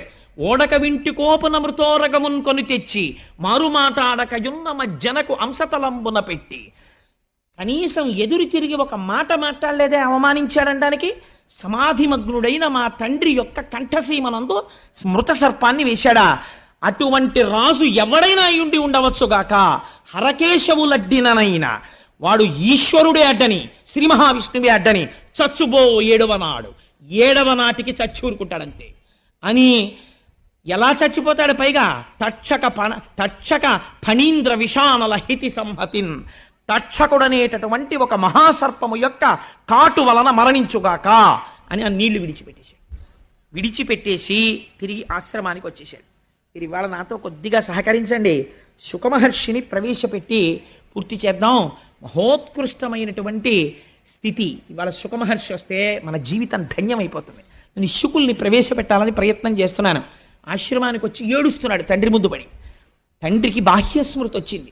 అడిగాడు, ఎక్కువ సమయం తీసుకోనమ్మా, ఒక్క 10 నిమిషాలు, సాధ్యమైనంత సంక్షిప్తంగా చెప్పే ప్రయత్నం చేస్తాను. ఆయన అన్నాడు, ఎందుకు ఏడుస్తున్నావు అన్నాడు. అంటే, తండ్రి మీ కంఠమునందు మృత సర్పం ఉన్నది అన్నాడు. తీసి కింద పరేశాడు శమీకుడు. ఎవరు వేశారన్నాడు. నాకు తెలియదు, ఎవరో రాజు వేశాడు. ఆ రాజుని శపించాను నాన్నగారు, నేటికి 7వ రాజు చచ్చిపోవాలని అన్నాడు. వెంటనే మహర్షి అన్నారు, పాపంబు మనకింక ప్రాపించ మనకింక. ఎంత పని చేశావురా, నువ్వు చేసినటువంటి దుష్కర్మ వలన మనకి పాపము సంప్రాప్తించింది. ఎందుకో తెలుసా? రాజు నశించిన రాజ్యమందు నువ్వు రాజు మరణించాలని కోరుకున్నావు. రాజు చచ్చిపోతే కలిపురుషుడు ప్రవేశించని మనస్సులు అలా ఉంటాయి. అపకారి యందు కూడా ఔదార్యంతో ధర్మం మాట్లాడతాడు. మనకింక రాజు నశించిన రాజ్యమందు బలవంతుడగువాడు బలహీనుడగువాని పశు దార హయ సువర్ణాదులను అపహరించు. రాజు అంటే విష్ణు అంశ. విష్ణువు యొక్క అంశతో రాజు పరిపాలిస్తూ ఉంటాడు. నువ్వు రాజుని తొందరగా శపించేశావు. పరీక్షిత్తు వెళ్ళిపోతే ఇంకా మళ్ళీ మనకు అటువంటి పరిపాలకుడు ఎక్కడొస్తాడు? రాజు నశించిపోతే ఏమవుతుందో తెలుసా? బలహీనుడైనటువంటి వాణ్ణి బలవంతుడైనటువంటి వాడు వచ్చి మొత్తి ఏమెత్తుకుపోతాడో తెలుసా? వాడి పశువుల్ని ఎత్తుకుపోతాడు. దారా, ఆఖరికి ఇది యుక్తాయుక్తమా అని చూడకుండా వాడి భార్యని కూడా ఎత్తుకుపోతాడు. హయా, గుర్రాలను ఎత్తుకుపోతాడు. సువర్ణ, ఎత్తుకుపోవట్లేదండి. కారు పార్క్ చేస్తే ఎత్తుకుపోతారు, స్కూటర్ పార్క్ చేస్తే ఎత్తుకుపోతారు. కారు పార్కింగ్ ప్లేస్లో మీరు కారు పెట్టి అపార్ట్మెంట్లో పడుకుంటే టేప్ రికార్డర్ ఎత్తుకుపోతారు. హయం అంటే నాకు గుర్రాలు లేవు కదండి, కలిపురుషుడు రావనక్కర్లేదు. గుర్రాలంటే కారులే, వాహనం కదా. అందుకని హయ సువర్ణాదులను అపహరించు. బంగారం అనేటటువంటిది ప్రాణం మీదకి తెచ్చేస్తుంది. ఎక్కడ వరకు ఎందుకండి? ఒక పిచ్చి తల్లి బ్యాంక్ ఎంప్లాయీ ఒంటి మీద బంగారు నగలు వేసుకుని వెళ్ళడం ఆవిడ సంతోషం అంతే. ధర్మబద్ధంగా ఆర్జించుకున్నటువంటి 4 నగలు వేసుకుని బ్యాంకుకి వెళ్ళేది ఆవిడ. నేను ఆ మధ్య చదివాను ఇక్కడ రాజమండ్రి దగ్గరలో, ఒంటి మీద బంగారు నగల కోసమని ఒక పండగ నాడు ఆవిడ తల పట్టుకుని ఆటో రాడ్లకేసి కొట్టి కొట్టి చంపేసి నగలెత్తుకుపోయి శవాన్ని తీసుకెళ్లి కాలవలో పారేశారు. కలిపురుషుడు ఉన్నాడు బంగారమునందు. చంపేలా మూలఘాతి, నాశనం. వ్యాసుడు అబద్ధాలు చెప్పవలసిన అవసరం వ్యాసుడికి ఏముందండి? దాన్ని ఆంధ్రీకరించవలసిన అవసరం పోతన గారికి ఎక్కడుంది? మీకు అధర్మం, కలిపురుష లక్షణం స్పష్టంగా కనపడుతూ ఉంటుంది. అందుచేత బలవంతుడగువాడు బలహీనుడగువాని పశు దార హయ సువర్ణాదులను అపహరించు. అక్కడతో అయిపోదు. చార జారాదులు సంచరింతురు. జారత్వం చేసేవాడు సిగ్గు లేకుండా చెప్పుకుంటాడు. అందరూ ఉంటూ ఉండగా 2వ భార్య దగ్గరికి ఎడతాడు, 3వ భార్య దగ్గరికి ఎడతాడు. నాకు 2 భార్యలని చెప్పుకుని దుష్ట సంగము వలన మంచివాడిని పాడు చేసేస్తాడు. కాబట్టి ఏమైపోతుంది? అదొక స్టేటస్ సింబల్ అయిపోయినా ఆశ్చర్యం లేని రోజు వచ్చేస్తుంది. కాబట్టి ఎటువంటి స్థితికి వెళ్ళిపోతారు అంటే జార చోరాదులు సంచరింతురు, ప్రజలకు అన్యోన్య కలహంబులతిశయిల్లు. నిష్కారణంగా ప్రజలు దెబ్బలాడుకోవడం మొదలెడతారు, పైన అదుపు చేసేవాళ్ళు లేడు అన్న ధైర్యంతో. కాబట్టి ప్రజలకు అన్యోన్య కలహంబులని అతిశయిల్లు. వైదికంబయ్యున్న వర్ణాశ్రమాచార ధర్మమెల్లయు కూడా తప్పిపోవు. వేదము చెప్పినట్టుగా ఇంతకాలం ఉన్నటువంటి ధర్మం అంతా తప్పిపోతుంది. తప్పిపోగానే ప్రజలు పురుషార్థములలో మొదటి దాన్ని వదిలేస్తారు, ధర్మాన్ని వదిలేసి లోకులిక మీద అర్ధ కామంబులందు సంచరింప. ప్రతి వాడికి డబ్బు కామం, డబ్బు కామం, డబ్బు కామం, ఈ రెండింటిలో తిరగడం మొదలు పెడతాడు. మొదలు పెడితే ధరణి నెల్ల వర్ణాశ్రమాచార ధర్మంబులెల్ల లుప్తమైపోవు. ఎక్కడా వర్ణాశ్రమాచారాలు అనేటటువంటి ఉండవు. మర్కట సారమేయ కులము మేరపుత్ర, కుక్కకి కోతికి కొడుకుట్టినట్టు అయిపోతుందిరా సమాజం. అలా అయిపోతుంది, భ్రష్టం అయిపోతుంది. ఎంత పని చేశావురా, పరీక్షిత్తుని కొట్టి సమాజాన్ని ఇన్ని ప్రమాదాలు తేవడానికే కలి నీ చేత ఇలాంటి శాపం ఇప్పించాడు. నువ్వు క్రోధమునకు వశుడవైపోయావు, ఎటువంటి శాపం ఇచ్చేసావురా, ఎంత పొరపాటు చేసేసావు అన్నాడు. కానీ పరీక్షిత్తుకు అందిపోయింది ఈ వార్త. మహానుభావుడు ఇంక నేటికి 7వ రోజున ఎలాగో శరీరం విడిచిపెట్టేస్తానని, ప్రాయోపవేశం చేస్తానని గంగ ఒడ్డుకెళ్ళి ఆ తూర్పు దిక్కుకి కొసలుండేటట్టుగా దర్భలు పరుచుకుని ప్రాయోపవేశం చేసి ఈశ్వరుడి యందు మనస్సును నిలబెట్టి ఒక మాట అంటాడు. ఎందుకు గంగ ఒడ్డుకి వెళ్ళడం అంటే, అమ్మా అని పిలిచిన నిన్ను పొమ్మా అని ముక్తి కడకు బుత్తువట, లెమ్మా నీ రూపముతో రమ్మా నాకెదురంగ గంగ రమ్యతరంగా అంటాడు. ఎంత గొప్ప పద్యం అంటే నిజంగా పోతన గారికే చెల్లింది గంగ మీద పద్యం రాయడం. అమ్మా అని పిలిచిన నిన్ను ఎవరైనా నీ దగ్గరికి వచ్చి అమ్మా గంగమ్మ అంటేట ఎంత అనుగ్రహిస్తావో తెలుసా, పొమ్మా అని ముక్తి కడకు బుత్తువట. ఇది గంగా స్నానానికి గొప్పతనం. పోరా, ఇన్ని తప్పులు చేస్తే తీసేసాను నీ పాపాలు, పో మోక్షానికి అని పంపించేస్తావుట. అమ్మా నాకు టైం అయిపోయిందమ్మా, శాపం పొందేశాను, లెమ్మా నీ రూపముతో, అమ్మా ఒక్కసారి నాకు దర్శనం ఇవ్వా, లెమ్మా నీ రూపముతో, రమ్మా నాకెదురంగ గంగ రమ్యతరంగా, ఈ తరంగములతో వచ్చి నీలో నన్ను కలిపేసుకోమ్మా అని గంగ ఒడ్డున ప్రాయోపవేశం చేశాడు. ప్రాయోపవేశం చేస్తే పరీక్షిత్, ఎవరు యాగం చేస్తే దేవతలు వచ్చి కూర్చున్నారో అటువంటి మహాపురుషుడు శాపగ్రస్తుడై ప్రాయోపవేశం చేశాడు. ఇప్పుడు ఈ సన్నివేశం చూడడానికి ఎవరు వచ్చారో తెలుసా అండి? గౌతముడు, అగస్త్యుడు, విశ్వామిత్రుడు, వశిష్ఠుడు మొదలైనటువంటి ఋషులందరూ వచ్చేశారు. ఎందుకు ఇది చూడడం? వాళ్ళకైనా సరదాగా ప్రాయోపవేశం చేసి చచ్చిపోతుంటే చూడడం కాదు. పరీక్షిత్ నిర్గమించగానే కలి విజృంభణం ఎలా ప్రారంభమవుతుందో చూస్తున్నారు. ఇంకా ఎంత ఆశ్చర్యం రా! నిన్నటి దాకా స్థానం లేని కలి బంగారం ఇవ్వగానే కొట్టేశాడంతే, మొత్తం ఆక్రమించేస్తున్నాడు. ప్రారంభమైపోయింది రాజ్యంలో ఎక్కడ చూసినా. ఈ ఆశ్చర్యాన్ని చూడడానికి ఈశ్వర శాసనం ఎలా ఉంటుందో, ఉత్తర క్షణంలో ఎలా మారిపోతోందో లోకం, పరీక్షిత్ వెళ్ళిపోతున్నాడని, ఇంతటి ధర్మమూర్తి నిర్గమించేస్తున్నాడు అని చూడడానికి అందరూ వచ్చి కూర్చున్నారు.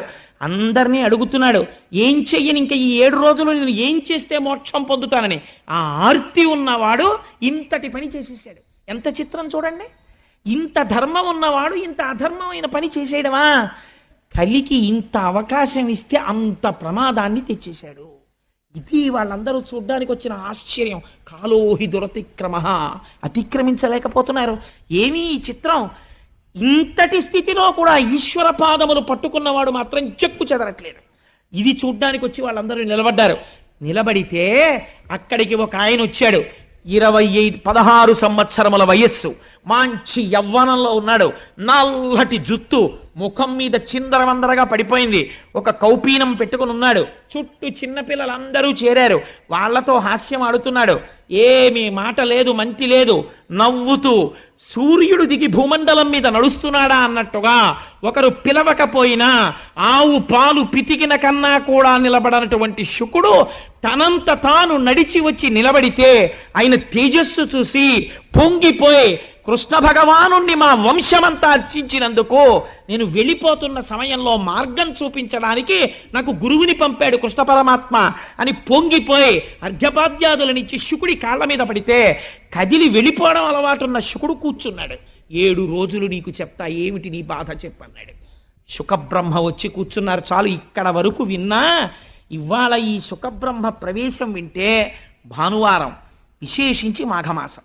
మాఘమాసంలో భానువారానికి ఒక విశిష్టత ఉన్నది. అందుకని ఇవాల్టి రోజున శుకుడు వచ్చేయాలని తాపత్రయపడ్డాను. ఆయన్ని తేవడం కోసం ఇంత ప్రయత్నం చేశాం. రేపటి రోజున స్వామివారి యొక్క అవతార విశేషాన్ని అసలు శుకుడు మాట్లాడతాడు. ఇంకా రేపటి నుంచి ఇంకా విందురు గాని ఎలా ఉంటుందో శుకుడు మాట్లాడితే ఇక్కడి నుంచి ముడులు విప్పడం మొదలెడతాడు. ఎలా ఉంటే కలి ఏం చెయ్యలేడో, ఎలా ప్రవర్తించాలో, జీవితాన్ని ఎలా దిద్దుకోవాలో, ఈశ్వరుడు ఎలా వచ్చాడో, భక్తి అంటే ఏమిటో మాట్లాడడం మొదలు పెడతాడు. మనందరం సంతోషంగా రేపు 6:30 మళ్ళీ ప్రారంభం చేద్దాం. కృష్ణనామం చెప్పుకుని బయలుదేరదామమ్మా. వసుదేవసుతం దేవం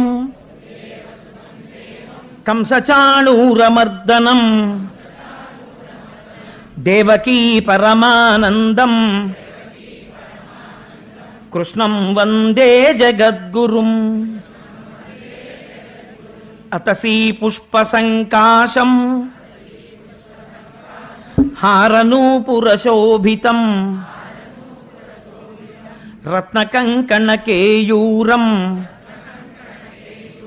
కృష్ణం వందే జగద్గురుం. 3 అయితే సత్యం కాబట్టి 3 సార్లు చెప్పేద్దాం ఏమ్మా. మందారగంధ సంయుక్తం చారుహాసం చతుర్భుజం బర్హి పింఛావచూడాంగం కృష్ణం వందే జగద్గురుం. సర్వం శ్రీ ఉమామహేశ్వర పరబ్రహ్మార్పణమస్తు. స్వస్తి.